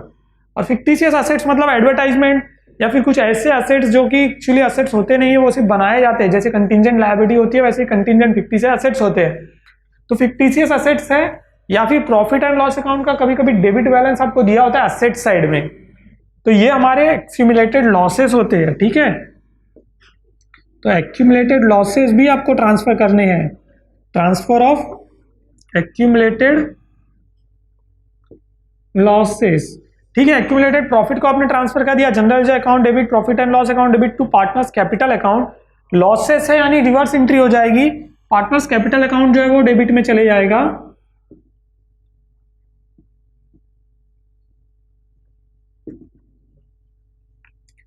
टू यहां पर सबसे पहले प्रॉफिट एंड लॉस अकाउंट आ जाएगा। मैं आपको लिख के बता दूं, यहां पर डेबिट बैलेंस क्रेडिट बैलेंस से अच्छा है कि आप ये याद रखो कि असेट साइड में दिया हुआ है, तो प्रॉफिट एंड लॉस अकाउंट कभी भी असेट साइड में दिया हुआ है तो वो हमारे लिए एक्यूमुलेटेड लॉस है। इसके अलावा कभी कभी एडवर्टीजमेंट दिया होता है, कुछ और दिया होता है, तो मैं यहाँ पर एक एडवर्टीजमेंट एज एग्जांपल ले लेता हूँ। बाकी तो वो होता है फिक्टिशियस असेट्स जो हमेशा बैलेंस शीट के एकदम नीचे दिया होता है। कभी भी अगर दिया है समय तो बैलेंस शीट में सबसे नीचे दिया होगा असेट साइड में। ठीक है, तो वो एडवर्टीजमेंट अकाउंट हो गया, और ये आपको प्रॉफिट शेयरिंग रेशियो में पार्टनर्स कैपिटल अकाउंट में ट्रांसफर कर देने हैं। इस तरह से ये इंक्रीज हो गई पूरी। मैंने जो आपको ट्रांसफर स्टेज में बताया कि क्या क्या चीजें ट्रांसफर स्टेज में यूज होगी। अब हम लोग सेकेंड स्टेज देखेंगे। फर्स्ट स्टेज ट्रांसफर स्टेज, उसमें क्या क्या चीजें कहाँ ट्रांसफर होनी थी वो हमने देख ली।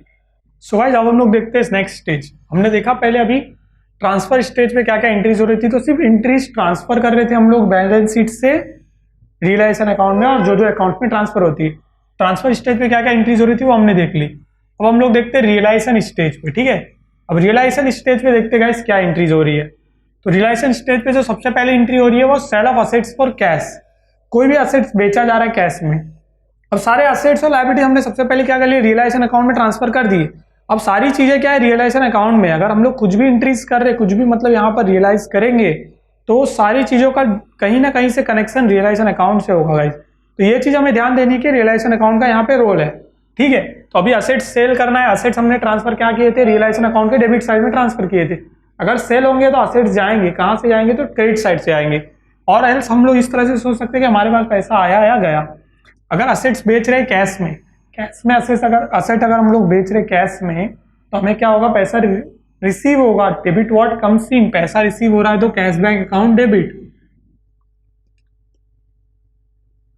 Cash bank account debit to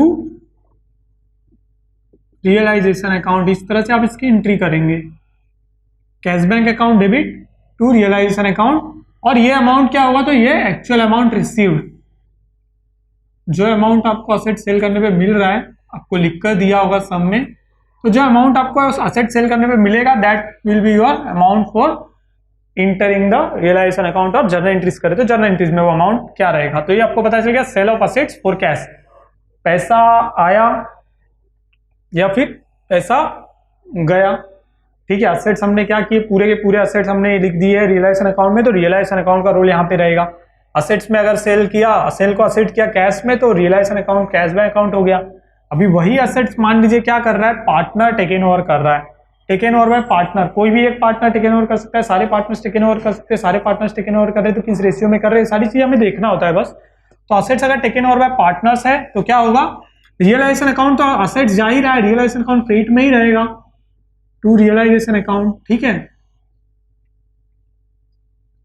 लेकिन वो असेट्स टेकन ओवर कौन कर रहा है, पार्टनर्स कर रहे, तो यहां पर पैसा नहीं आ रहा है बल्कि वो पार्टनर्स के नाम पे चले जाएगा।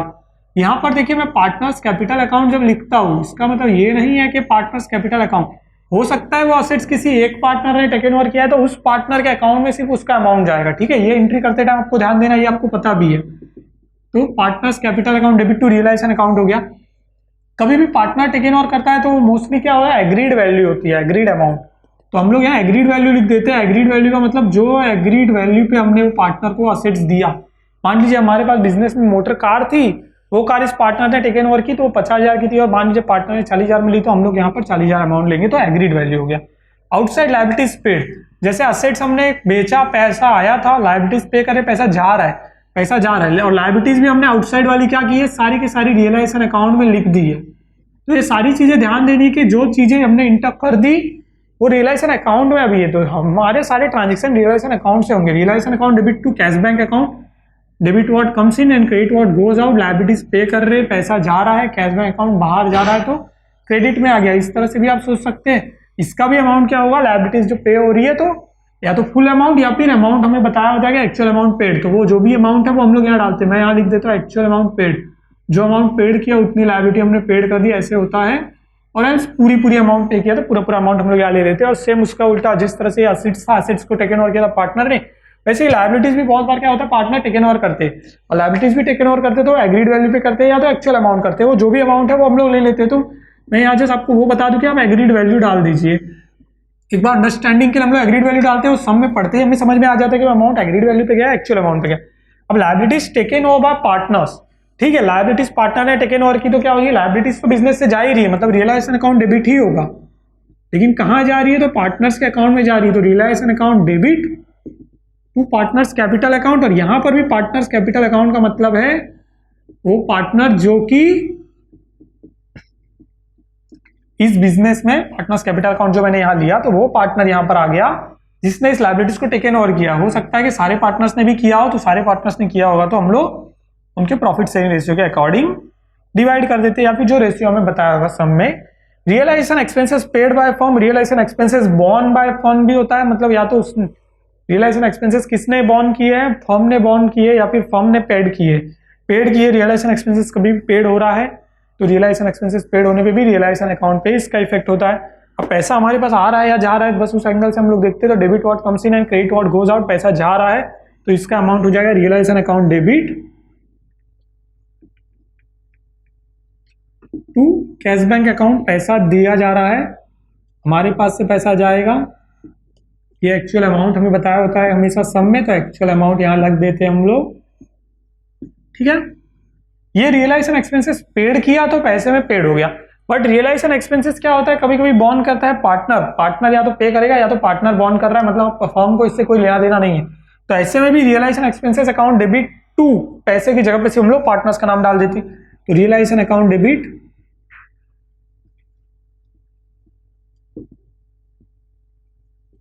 टू पार्टनर्स कैपिटल अकाउंट, ठीक है। इस तरह से हमने ये एंट्री कर दी, ये भी एक्चुअल अमाउंट जो एक्सपेंस का दिया होता है हमें सम में, उसके बेस पे हम लोग इसकी एंट्री कर लेते हैं, ठीक है। तो ये आपको ध्यान देना है कि वो एक्सपेंसेस यहां पर देखिए रियलाइजेशन स्टेज पे पूरा यूज रियलाइजेशन का होगा, ये चीज आपको ध्यान देनी है। ट्रांसफर स्टेज पे रोल क्या था, सारे अमाउंट आपको मिल जाते थे बैलेंस शीट से आप ट्रांसफर करते थे, तो वहां पर भी रियलाइजेशन में ट्रांसफर होता था। मैंने आपको शुरू में ही बताया डिसोल्यूशन ऑफ पार्टनरशिप फर्म में दो account very important role play करते हैं, पहला होता है रियलाइजेशन अकाउंट, दूसरा होता है कैश बैंक अकाउंट, ठीक है। तो ये हो गया कि हमने realisation expenses paid by any partner, कोई भी पार्टनर पे कर रहा है, उस पार्टनर जो पार्टनर ने बॉन्ड की, जो पार्टनर ने पेड की, उसी के नाम में हम लोग ये अमाउंट ट्रांसफर कर देंगे। इसके बाद आता है commission given to any partner for realising assets. तो आप एक बात और ध्यान दे सकते हैं कि जैसे हम लोगों ने रिवैल्यूएशन अकाउंट पढ़ा था तो हम लोग ध्यान देते थे ना, profit and loss adjustment account बोला जाता था, लॉस हो रहा है तो एक्सपेंस है तो डेबिट साइड में, और पैसा आ रहा है तो फिर हम लोग क्रेडिट साइड में डालते थे। वैसे सेम इसको भी रियलाइजेशन अकाउंट को आप ट्रीट करेंगे, ध्यान से देखेंगे तो सेम वैसा ही हो रहा है। असेट सेल हुआ तो पैसा आया तो रियलाइजेशन अकाउंट के क्रेडिट साइड में इंटर हुआ, और पैसा गया तो रियलाइजेशन अकाउंट के डेबिट साइड में इंटर हुआ। बहुत ध्यान से जब कॉन्सेंट्रेट करके कोई भी चीज सॉल्व करेंगे और पूरी अच्छी अंडरस्टैंडिंग के साथ समझेंगे ना, तो वेरी इजी हो जाएगा। जैसे यहाँ पर रियलाइजेशन एक्सपेंसेस था, एक्सपेंसेस पे किया था तो रियलाइजेशन अकाउंट डेबिट हुआ था, हमने क्या पे किया था, कैश बैंक पे किया था, या फिर हमने पार्टनर्स के कैपिटल अकाउंट में ट्रांसफर किया क्योंकि पार्टनर्स ने बेयर किया था। कमीशन दे रहे हैं, commission given to any partner for realising assets, commission दे रहे तो क्या होगा, फिर से कमीशन हमने पे करना है, कमीशन हम लोग गिवन पार्टनर्स को कमीशन दे रहे हैं, ठीक है, पार्टनर को कमीशन दे रहे हैं, तो कमीशन हम लोग जब दे रहे हैं तो क्या हो रहा है, हमारे लिए एक्सपेंस हो रहा है, लेकिन वो पार्टनर को दिया जा रहा है, तो पैसा क्या कर रहे हैं, उसको रोटेट नहीं करेंगे अभी क्योंकि पैसे का यूज होने वाला है रियलाइजिंग में, तो कमीशन जो है एक्सपेंस है, रियलाइजेशन अकाउंट डेबिट हो जाएगा, ठीक है, एक्सपेंस है तो डेबिट हो गया टू पार्टनर्स कैपिटल अकाउंट, उस पार्टनर के नाम पे ये अमाउंट भी चले जाएगा जो पार्टनर कमीशन ले रहा है, ये भी एक्चुअल अमाउंट हमें दिया होगा सम में, ठीक है, एक्चुअल अमाउंट। इसके बाद क्या बताया देखिए, कंटिंजेंट लायबिलिटी पेड, कोई कंटिंजेंट लायबिलिटी हमने पेड की, मतलब वो liability not in balance sheet, मैंने यहाँ पे लिखा ब्रैकेट में not in balance sheet. Contingent liability मतलब वो लायबिलिटी होती है जो बैलेंस शीट में नहीं दी होती, उन्हीं को कंटिंजेंट लायबिलिटी कहा जाता है। कंटिंजेंट लायबिलिटी में और कौन सी लायबिलिटी आ जाती है, जैसे कभी कभी प्रेफरेंस शेयर्स होते हैं, प्रेफरेंस शेयर्स का डिविडेंड जो होता है वो देना कंपलसरी होता है, बट अगर उसका डिविडेंड नहीं दिया गया तो contingent liability as a balance sheet के नीचे लिया हुआ होता है। आप ऐसे आगे फर्दर क्लासेस में जाओगे तो आपको इसके बारे में बहुत डिटेल में बताया जाता है क्योंकि प्रेफरेंस शेयर्स के ऊपर चैप्टर्स होते हैं, ठीक है। तो contingent liability paid not in balance sheet में नहीं है ऐसी कंटिंजेंट लायबिलिटी अगर पेड की गई तो कंटिंजेंट लायबिलिटी पेड करने से हमें क्या हो रहा है, पैसा जा रहा है, पहली चीज पैसा जा रहा है। सेकंड थिंग क्या हो रहा है, रियलाइजेशन अकाउंट का इसमें यूज होगा, तो realisation account debit to cash bank account, इस तरह से आप इसकी एंट्री करेंगे। ठीक है,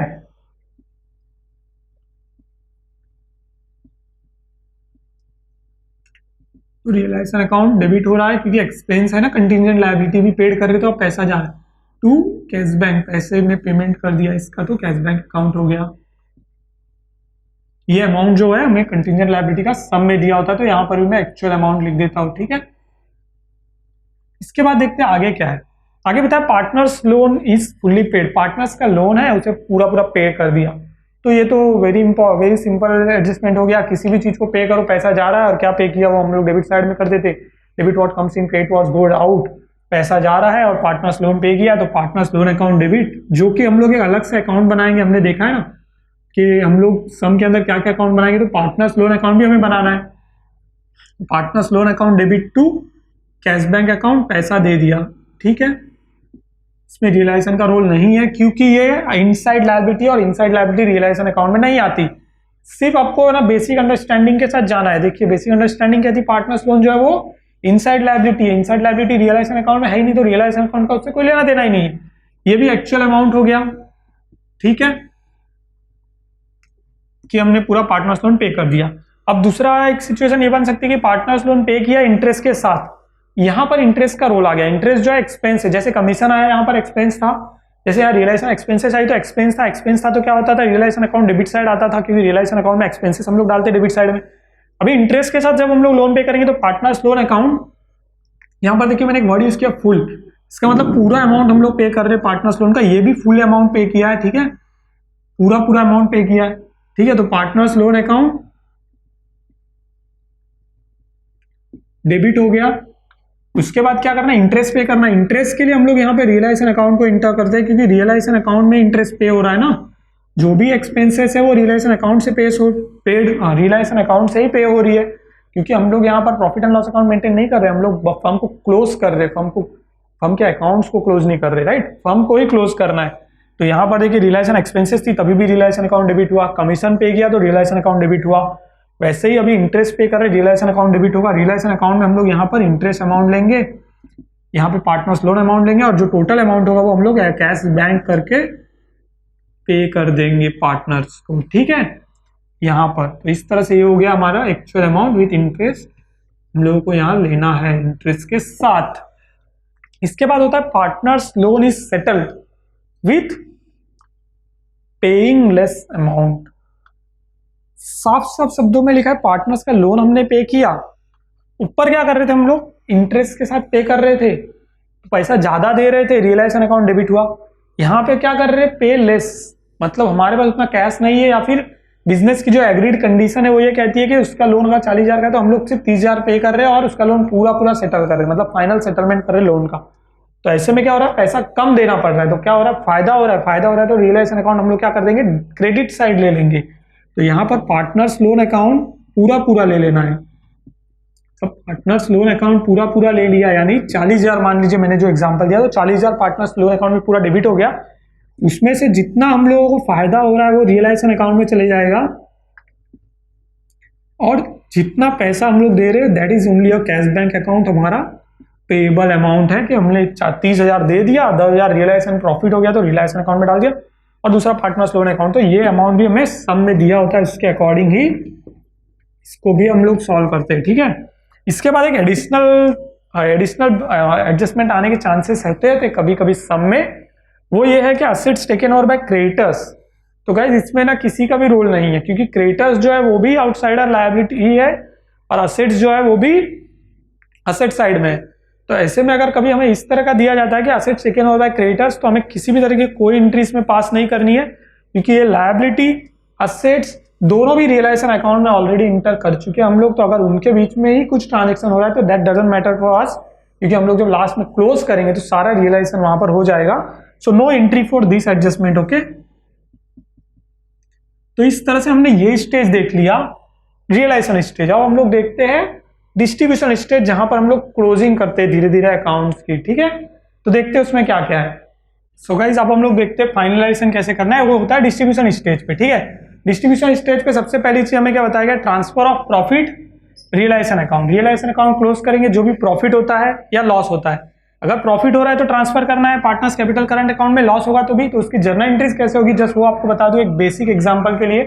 ये सारी चीजें हम लोग हमेशा से करते ही आए, फाइनल अकाउंट्स में भी हमने किया, हर चीज में किया, ठीक है। तो transfer of profit realisation account का किस तरह से होगा, तो रियलाइजेशन अकाउंट डेबिट, जो भी प्रॉफिट अमाउंट होगा वो पार्टनर्स प्रॉफिट शेयरिंग रेशियो के अंदर हम लोग ट्रांसफर कर देंगे, इसलिए अमाउंटिंग कॉलम मैंने यहां नहीं रखा है, टू पार्टनर्स कैपिटल और करंट अकाउंट, ठीक है। स्लैश कर दिया मैंने कैपिटल और करंट अकाउंट। सेम वैसे ही लॉस हो रहा है तो उसकी रिवर्स एंट्री हो जाती है, पार्टनर्स कैपिटल और करंट अकाउंट डेबिट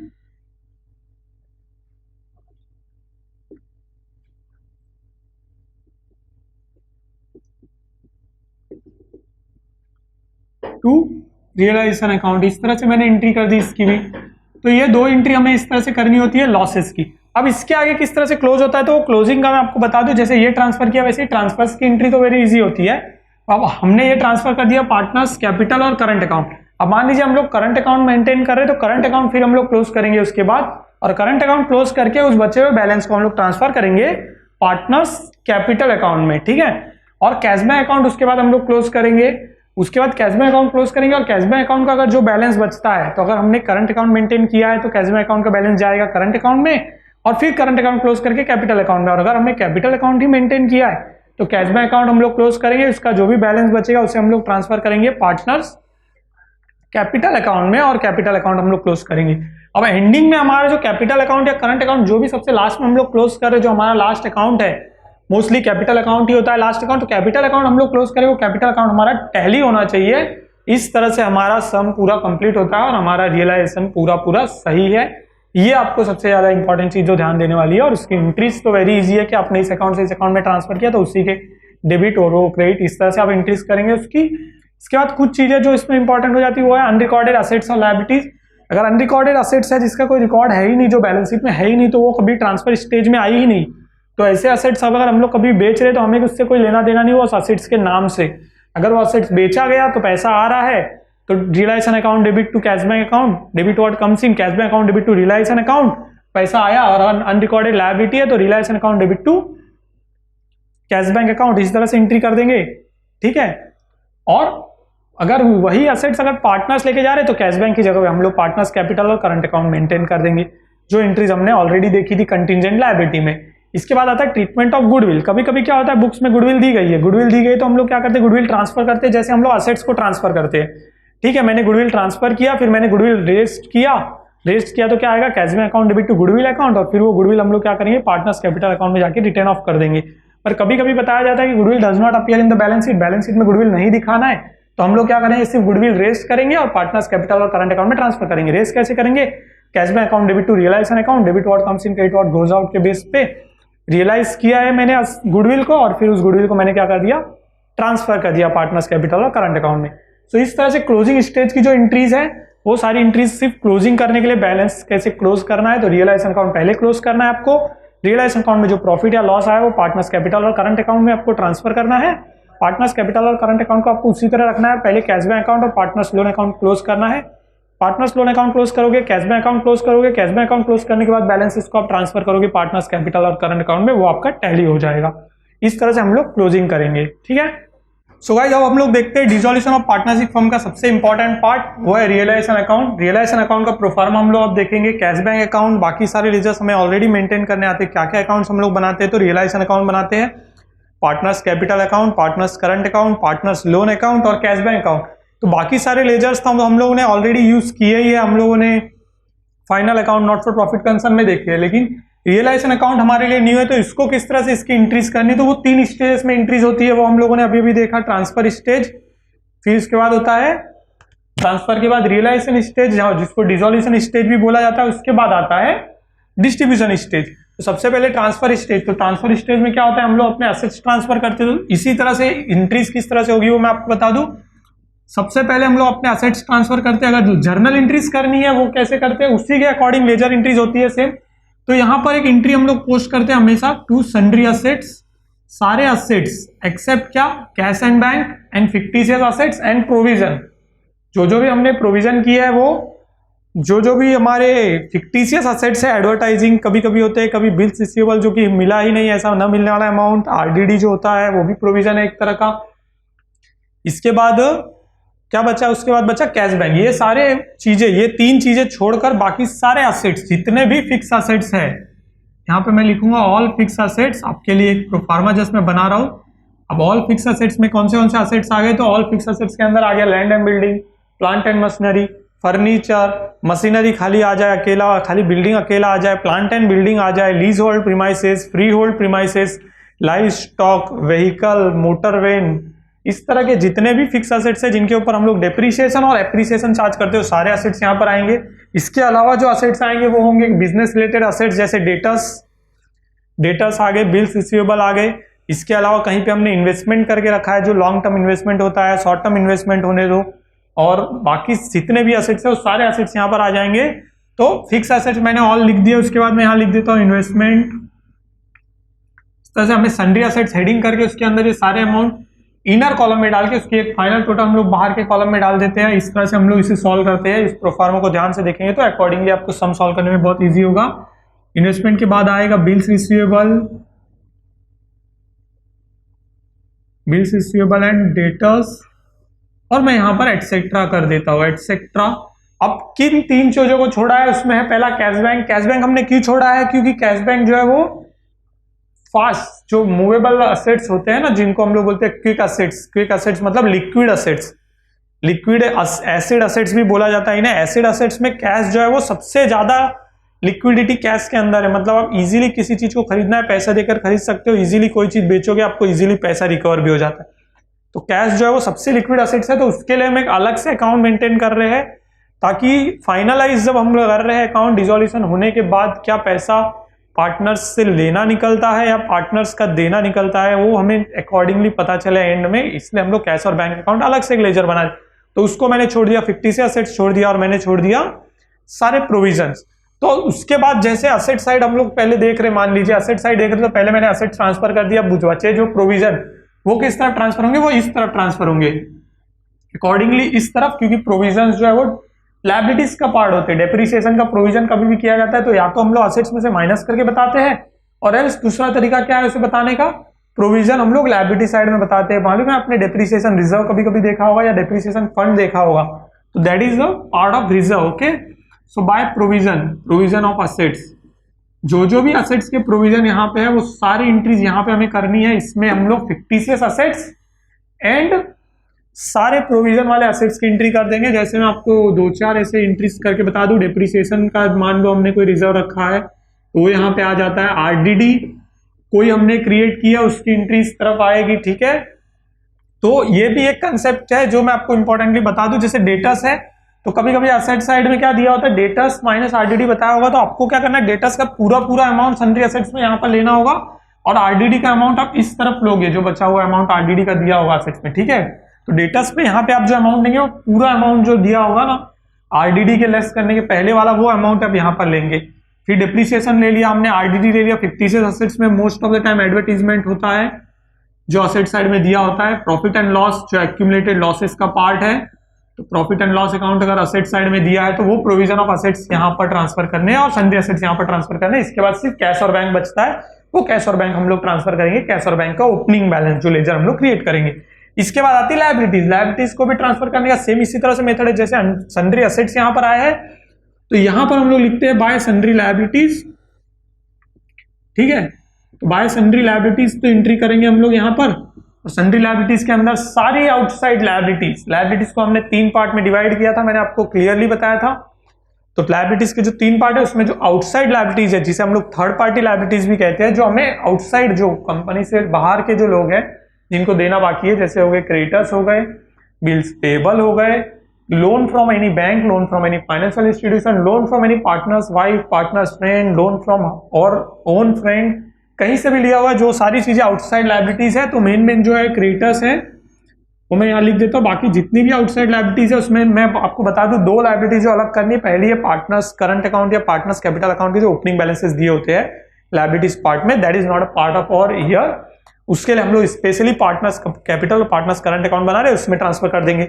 इसके बाद बचा क्या, तो इसके बाद जो बचा है वो है सिर्फ लोन फ्रॉम पार्टनर।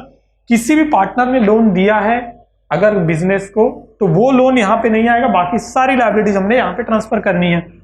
क्रेडिटर्स में स्लैश करके यहीं पर बिल्स पेबल भी ले लेता हूं, आपके इजी होने के लिए मैं सारी चीजें इजी कर रहा हूं। क्रेडिटर्स एंड बिल्स पेबल हो गया। इसके बाद हम लोग कौन सी लायबिलिटीज लेंगे, तो लोन फ्रॉम, यहां पर मैं बैंक एंड स्लैश करके लिख देता हूं एनी फाइनेंशियल इंस्टीट्यूशन, और फिर स्लैश करके मैं यहां पे लिख रहा हूं from any outsider person. Okay, तो एनी आउटसाइडर पर्सन मतलब किसी से भी ले सकते हो लोन, लेकिन वो पर्सन बिजनेस से जुड़ा हुआ नहीं है, तो ऐसा लोन हम लोग क्या करेंगे, third party loan, third party liabilities को कंसिडर करेंगे और यहां पर ट्रांसफर करेंगे। ठीक है, कभी कभी क्या होता है, सन्ड्री लायबिलिटीज जैसे है वैसे ही लायबिलिटीज के भी प्रोविजन कभी कभी होते हैं जो दिए होते हैं हमें सम में, तो वो प्रोविजन हम लोग इस तरफ से इस तरफ ट्रांसफर कर देते हैं, प्रोविजन ऑफ लायबिलिटी। ऐसे बहुत कम कभी कभी दिया होता है, बहुत कम कभी यहां पर ऐसा अमाउंट आएगा, तो हमने डायरेक्ट आउटर कॉलम में ले लिया। ये सारी चीजें हम लोग इनर कॉलम में लेंगे और इसकी टोटल आउटर कॉलम में डालेंगे। ठीक है, तो इस तरह से क्या होगा, कैलकुलेट करने में, टोटल करने में आपको इजी होगा। यहां पर भी एक क्रेडिटर्स हमने ट्रांसफर किए, बिल्स पेबल ट्रांसफर किए, लोन ट्रांसफर किए, वो सारी चीजें ट्रांसफर कर दी। ये सारी चीजें सबसे पहले हम लोगों ने क्या किया, ट्रांसफर स्टेज कंप्लीट किया, सारी चीजें ट्रांसफर हो गई। Opening balances, cash and bank, partners loan account, partners capital account, partners current account, वो सारी चीजें ट्रांसफर कर देंगे तो बैलेंस शीट जो है हमारी क्लियर हो जाएगी, मतलब बैलेंस शीट पार्ट जो ट्रांसफर स्टेज है वो कंप्लीट। इसके बाद सॉल्यूशन किस तरह से आगे करते हैं, जो मैंने स्टेज वाइज बताया था, ट्रांसफर स्टेज हो गया। इसके बाद आता है रियलाइजेशन स्टेज, जिसे कहते हैं डिसोल्यूशन स्टेज। अब रियलाइजेशन स्टेज में हम लोग कैसे रियलाइज करेंगे, तो very first thing what we have to paid dissolution expenses, realisation expenses we have to paid first. So realisation expenses की इंफॉर्मेशन हमें सम में दी होती है, नीचे के पार्ट में जो एडिशनल इंफॉर्मेशन होती है, और जो भी असेट्स या लायबिलिटीज रियलाइज्ड हो रहे हैं, मतलब या तो हम उन्हें सेल कर रहे हैं या हम उन्हें लायबिलिटीज को पेड कर रहे हैं, पेड कर रहे तो पैसा जा रहा है, असेट्स को सेल कर रहे तो पैसा आ रहा है, तो ये दोनों चीजें कभी भी हो रही है तो उसकी एंट्री इसके बाद आती है सबसे पहले। तो very first thing what we will do, by cash और बैंक अकाउंट मैंने यहां पे लिख दिया, और यहां पर मैं इस रियलाइजेशन एक्सपेंसेस, जिसे डिसोल्यूशन एक्सपेंसेस भी कहा जाता है, मैंने ब्रैकेट में लिख दिया। So guys, very first thing what we have to do, we have to paid realisation expenses that already paid. ठीक है, पैसा जब भी जा रहा है रियलाइजेशन एक्सपेंसेस पेड हो, कोई भी एक्सपेंसेस यहां से पेड हो रही, कमीशन, इंटरेस्ट और लायबिलिटीज भी अगर पेड हो रही है तो realisation account debit side use करना है। ये आपको ध्यान में बैठा देना है कि रियलाइजेशन अकाउंट जो है वो एक रियल अकाउंट है। ठीक है, सॉरी नॉमिनल अकाउंट है, जहां पर ऑल एक्सपेंसेस एंड लॉसेस इस तरफ आएंगे and all assets and all income and gain credit side में आएंगे। ठीक है, ये रियलाइजेशन एक्सपेंसेस मैंने पे कर दी। रियलाइजेशन एक्सपेंसेस पे करने के बाद अब हमें असेट्स को रियलाइज करना है। ठीक है, असेट्स रियलाइज करना है तो असेट्स जब भी हम लोग असेट्स सेल कर रहे हैं, ठीक है, असेट्स यहां पर मैंने इंटर किए, अगर सेल हो रहे हैं मतलब असेट्स आए, यहां पर सेल होंगे तो यहां पर उसकी एंट्री आएगी बाय कैश बैंक अकाउंट। ठीक है, बाय कैश बैंक अकाउंट, यहां पर मैं असेट्स का रियलाइजेशन भी उसे बोलते हैं और असेट्स सेल करना भी बोलते हैं, मैं यहां पर लिख देता हूं असेट्स रियलाइज लिख देता हूं। ठीक है, सारे वर्ड्स यूज करने एक एक बार तो आपको याद रहेगा, कोई भी असेट्स रियलाइज हो रहा है या फिर सारे असेट्स रियलाइज हो रहे हैं, अगर सारे असेट्स रियलाइज हो रहे हैं बाय कैश बैंक अकाउंट करके आप अंडरलाइन करेंगे, सारे असेट्स मतलब 3-4 असेट्स है, उनके नाम लिख देंगे, उनके अमाउंट इनर कॉलम में लिख के फिर आउटर कॉलम में ट्रांसफर कर देंगे। इस तरह से भी आप कर सकते हो। ठीक है, और अगर एक ही असेट्स है तो डायरेक्ट आउटर कॉलम। तो असेट्स जब भी रियलाइज हो रहे हैं मतलब हमारे पास पैसा आ रहा है, पैसा आ रहा है तो मैंने क्रेडिट साइड में लिख दिया असेट्स रियलाइज। तो ऐसे ही अभी उल्टा हो गया कि क्या हो गया, देखिएगा यहां पर 2 आना चाहिए। ठीक है, तो यहां पर हमने 2 कर दिया। अभी लायबिलिटीज जब भी पे हो रही, जैसे असेट्स रियलाइज हुए मतलब असेट्स सेल हुए, पैसा आया, और लायबिलिटीज अगर हम लोग पेड करेंगे पैसा जाएगा, ऑब्वियसली इसकी एंट्री इस तरफ आएगी। तो 2 कैश बैंक अकाउंट, सारी चीजों में कैश बैंक ही यूज होने वाला है क्योंकि पैसा आ रहा है, पैसा जा रहा है। ठीक है, कैश बैंक अकाउंट, यहां पर भी मैं आउटर कॉलम में आपको एक बार लिख के बता देता हूं, और यहां पर मैं लिख देता हूं लायबिलिटीज रियलाइज या लायबिलिटीज पेड भी आप इसे कर सकते हो। तो मैं रियलाइज वर्ड इसलिए यूज कर रहा हूं ताकि आप इस वर्ड के साथ भी फेमिलियर हो जाए। लायबिलिटीज रियलाइज हो गए, कैश बैंक अकाउंट आ गया, मतलब असेट्स जब भी हमने सेल किए, पैसा आया तो इस तरफ लायबिलिटीज। अभी इसका एक और इफेक्ट ये हो सकता है, रियलाइजेशन स्टेज में ही हम लोग, डिसोल्यूशन स्टेज में है हम लोग, तो डिसोल्यूशन स्टेज में और एक पार्ट क्या हो जाता है कि जो लायबिलिटीज है वो लायबिलिटीज ना हमने रियलाइज की, लेकिन वो कैश में रियलाइज नहीं, मतलब हमने वो बेची नहीं है, लायबिलिटीज को हमने पे नहीं किया है, या फिर ना ही हमने असेट्स को मानो बेचा है। तो क्या हो गया, वो असेट्स पार्टनर्स ने ले लिए, तो पार्टनर्स ने ले लिए तो असेट्स तो हमारे पास से जा ही रहा है, सो एंट्री यहीं पर आएगी, बट जिस पार्टनर ने लिया उस पार्टनर के कैपिटल अकाउंट में से ट्रांसफर कर देना है। भाई यहाँ पर वर्ड पार्टनर्स कैपिटल अकाउंट या फिर पार्टनर्स करंट अकाउंट मेंशन करूंगा, इसका मतलब ये नहीं है कि सारे पार्टनर्स, जिस पार्टनर ने उसे टेकन ओवर किया है उसी के नाम पे हमने डालना है। यहां पर मैं देखिए आपके लिए लिख देता हूं असेट्स टेकन ओवर, ठीक है। सो इस तरह से अगर असेट्स कभी भी टेकन ओवर किया तो इस क्रेडिट साइड में एंट्री आई, लायबिलिटीज अगर टेकन ओवर करते हैं कोई पार्टनर तो वो पार्टनर्स कैपिटल और पार्टनर्स करंट अकाउंट में उसे भी ट्रांसफर करना है हमको, तो पार्टनर्स कैपिटल और करंट अकाउंट मैंने डाल दिया यहाँ पर, और यहाँ पर मैं यहाँ पे डाल दूंगा लायबिलिटीज टेकन ओवर, ठीक है, लायबिलिटीज टेकन ओवर डाल दिया। तो इस तरह से अगर कोई पार्टनर लेके जाएगा तो हमें क्या करना है, कैशबैक अकाउंट वहां पर एंट्री नहीं करना, वहां पर किसी पार्टनर ने अगर टेकन ओवर किया तो हम लोग क्या करेंगे, उस पार्टनर के नाम पर इंटर कर देंगे, ठीक है। इसके बाद असेट सेल किया हमने, ये हो गया डिसोल्यूशन एक्सपेंसेस। अब गाइस कभी कभी क्या होता है, जैसे असेट्स टेकन ओवर का आया, लायबिलिटीज टेकन ओवर का आया, वैसे ही कभी कभी क्या होता है कैश और बैंक, जो मैंने रियलाइजेशन एक्सपेंसेस यहाँ पे लिखा है ना, रियलाइजेशन एक्सपेंसेस, कभी कभी क्या होता है वो रियलाइजेशन एक्सपेंसेस भी जो पे की गई है वो भी क्या होता है पार्टनर्स पे करते हैं, कोई एक पार्टनर पे करता है, सारे पार्टनर मिलकर पे करते हैं। तो ऐसी सिचुएशन में यहां पर भी कैश और बैंक अकाउंट ना होकर पार्टनर्स कैपिटल अकाउंट होगा। तो आपको सिर्फ लॉजिकली सोचना है कि क्या चीज हम कर रहे हैं। लॉजिकली अगर हम पैसे का यूज करें तो वहां पैसा यूज होगा, अगर वहां पर पार्टनर्स का इन्वॉल्वमेंट हो गया तो पार्टनर्स कैपिटल या फिर पार्टनर्स करंट अकाउंट, जो भी मेथड यूज करें, fix capital, fluctuating capital, according to that हम लोग वो अकाउंट मेंटेन करेंगे, ठीक है। ये सारी चीजें हो गई। अब इसके बाद आ जाता है यहाँ पर ट्रांसफर स्टेज हो गया, डिसोल्यूशन और रियलाइजेशन स्टेज होने के बाद हम लोग करते हैं रियलाइजेशन अकाउंट क्लोज। कुछ एडिशनल एंट्रीज भी आती है, वो जैसे जैसे हम लोग सम सॉल्व करेंगे हमें पता भी चलेगा। इसके बाद आता है यहाँ पर हम लोग क्लोजिंग करेंगे, तो क्लोजिंग करने पे चांसेस है कि इस तरफ भी बैलेंस बच सकता है, इस तरफ भी बैलेंस बच सकता है। तो अगर मान लीजिए बैलेंस यहां पर बचा, ठीक है, तो ये होता है रियलाइजेशन प्रॉफिट। और सेम जैसे हम लोग रिवैल्यूएशन प्रॉफिट जो नहीं होता था ट्रांसफर करते थे पार्टनर्स कैपिटल अकाउंट में, वैसे ही realisation profit transfer to partners capital और पार्टनर्स करंट अकाउंट जो भी हम लोग मेंटेन कर रहे हैं उसमें ट्रांसफर कर देंगे, ठीक है। इस तरह से ये क्लोजिंग स्टेज जिसे कहते हैं ना डिस्ट्रीब्यूशन स्टेज वो आता है।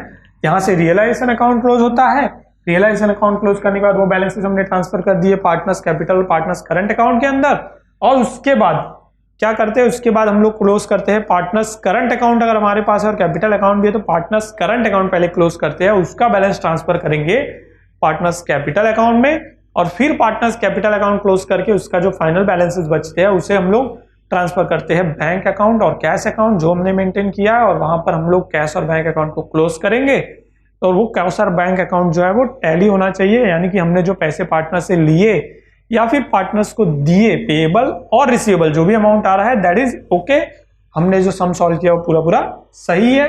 वो तभी होगा जैसे प्रॉफिट हुआ, वैसे ही लॉस भी हो सकता है। इन एनी केस अगर लॉस होता है तो रिवैल्यूएशन लॉस हम लोग यहाँ पर लिखते हैं, रियलाइजेशन लॉस, रिवैल्यूएशन तो रिकंस्ट्रक्शन में था, सो रियलाइजेशन लॉस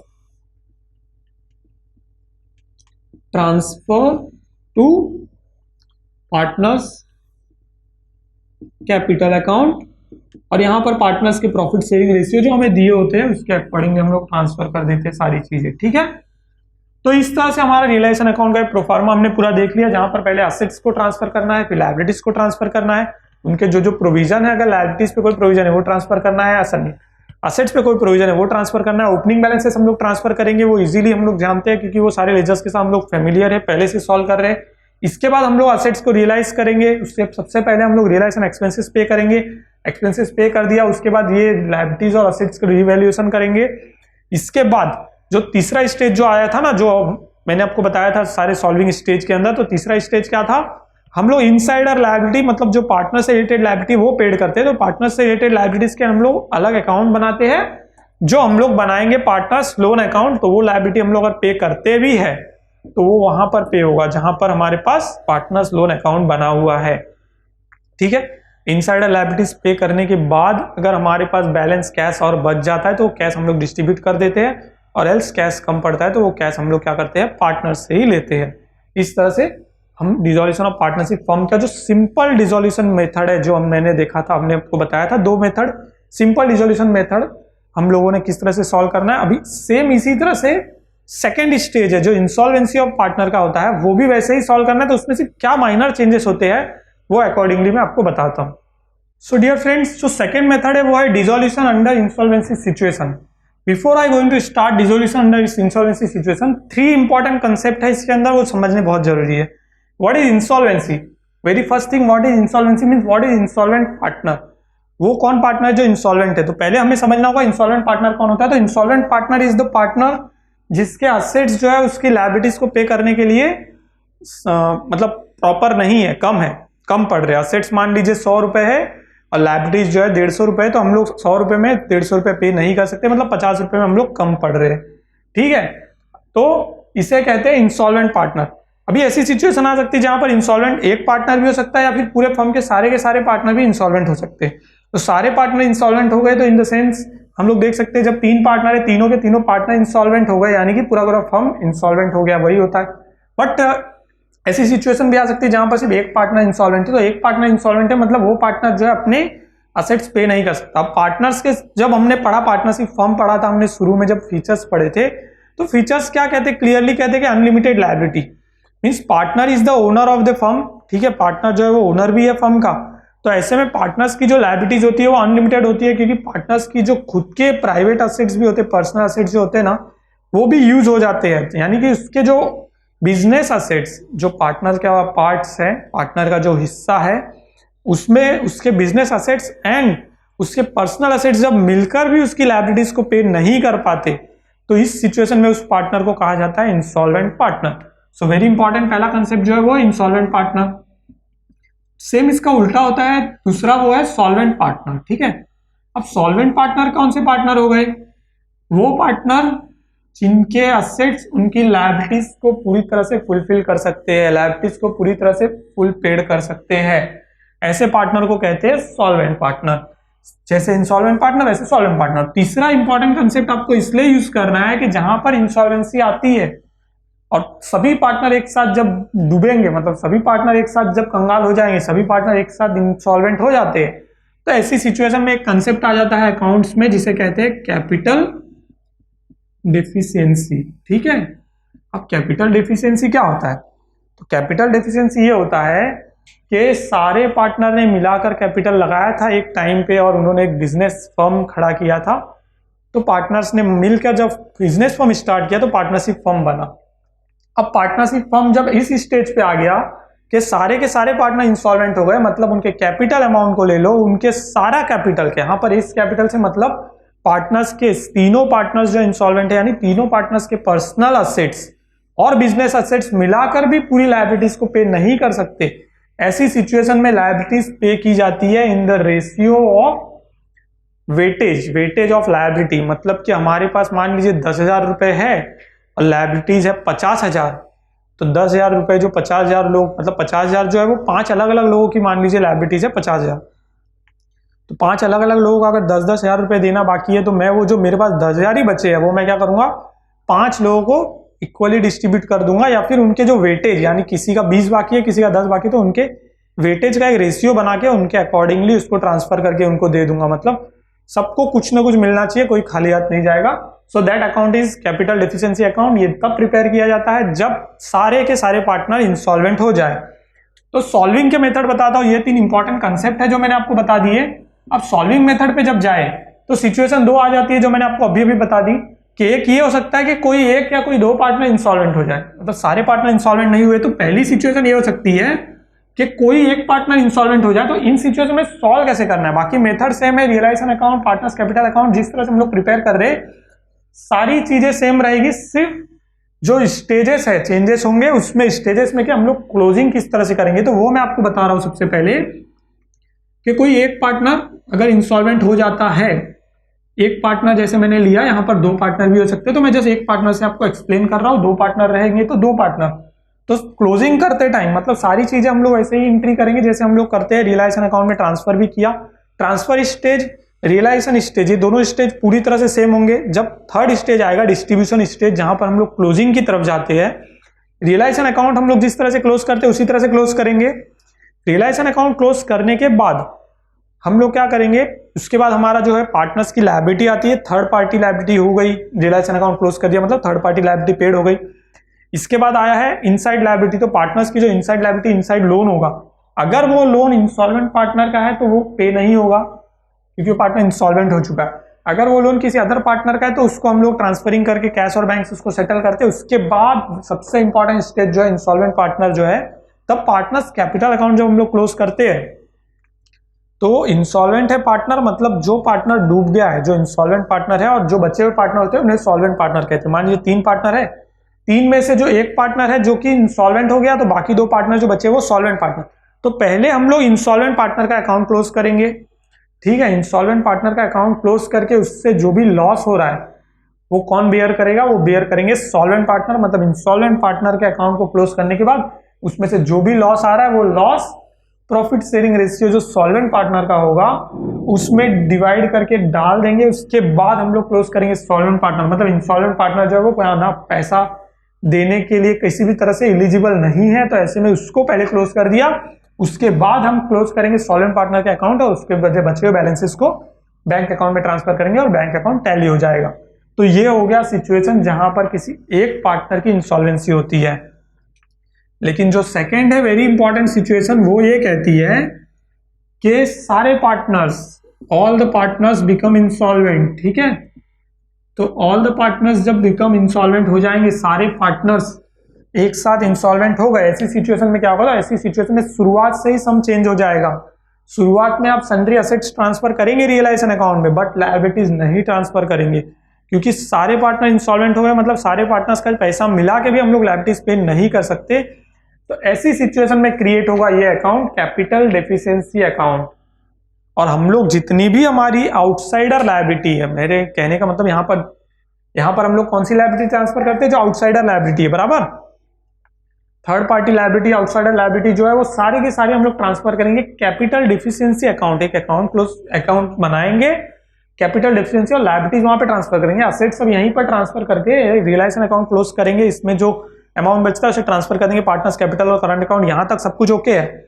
इसके बाद हम लोग क्या करेंगे, कैपिटल डेफिशिएंसी में लायबिलिटीज मैंने ट्रांसफर कर दी, कैश और बैंक में इतना बैलेंस हुआ ही नहीं, तो कैश और बैंक अकाउंट भी आप वहां पर प्रिपेयर करेंगे, लेकिन उसके बैलेंसेस में ज्यादा बैलेंसेस हुआ ही नहीं, उसे क्लोज करेंगे या फिर वो मोस्टली टैली होगा। अगर क्लोज करेंगे उसमें से जो बैलेंस बचा वो पार्टनर्स कैपिटल अकाउंट में ट्रांसफर किया। पार्टनर्स कैपिटल और पार्टनर्स करंट अकाउंट में जितना भी बैलेंस बचता है क्लोज करने के बाद वो बैलेंस जाएगा कैपिटल डेफिशिएंसी में। मान लीजिए 20,000 रुपया आया तो वो कैपिटल डेफिशिएंसी में जाएगा और वो 20,000 उन पार्टनर्स को उस रेशियो में जो लायबिलिटीज उनकी बची हुई है ना, लायबिलिटीज मैंने यहाँ ट्रांसफर की थर्ड पार्टी, वो लायबिलिटीज हम लोग पे करेंगे कैपिटल डेफिशिएंसी अकाउंट में, और बचा हुआ अमाउंट जो है वो डेफिशिएंसी मतलब वो पैसा डूब गया, ऐसे रेड लाल डायरी नहीं होती उसमें चले जाएगा, मतलब वो पैसा डूब गया और बिजनेस क्लोज हो गया। तो दो सिचुएशन जो है, एक कंपल्सन सिंपल डिसोल्यूशन हमने पढ़ा जहां पर कंपल्सरीली सारे पार्टनर ने वॉलेंटरीली अपने मर्जी से डिसॉल्व किया फर्म को, और इंसॉल्वेंसी सिचुएशन में भी 2 सिचुएशन थी। वापस से वन पार्टनर, अगर कोई एक पार्टनर इंसॉल्वेंट हुआ तो कैसे सॉल्व करना है, और सारे पार्टनर इंसॉल्वेंट हुए तो किस तरह सॉल्व करना है, ये सारा हमने इन डिटेल में देख लिया। तो इस तरह से मैंने शुरू से आपको पहले डिसॉल्यूशन ऑफ पार्टनरशिप फर्म, उसकी मीनिंग, इंट्रोडक्शन के बाद सारी जर्नल एंट्रीज, सारी लेजर पोस्टिंग किस तरह से करने हैं, किस स्टेजेस कैसे होंगे, लीगल प्रोविजन क्या क्या कहते हैं, और अकाउंटिंग प्रोसीजर के अकॉर्डिंग आप सॉल्व कैसे करेंगे, सारी चीजें हम लोगों ने डिटेल में देख ली इस चैप्टर के अंदर। सो गाइस, इस तरह से इस चैप्टर में हमने सारी चीजें इन डिटेल देख ली। आपको मेरा वीडियो पसंद आया तो आप लाइक करें, कमेंट करें, अपने दोस्तों के साथ शेयर करें, चैनल को सब्सक्राइब करें। इन डिटेल चैप्टर की और अधिक जानकारी के लिए और अदर सब्जेक्ट की भी सारी इन्फॉर्मेशन के लिए आप हमारा ऐप डाउनलोड कर सकते हैं, डिजिटल हीरा ऐप, जिसकी लिंक आपको डिस्क्रिप्शन में दी गई है। Thanks for watching.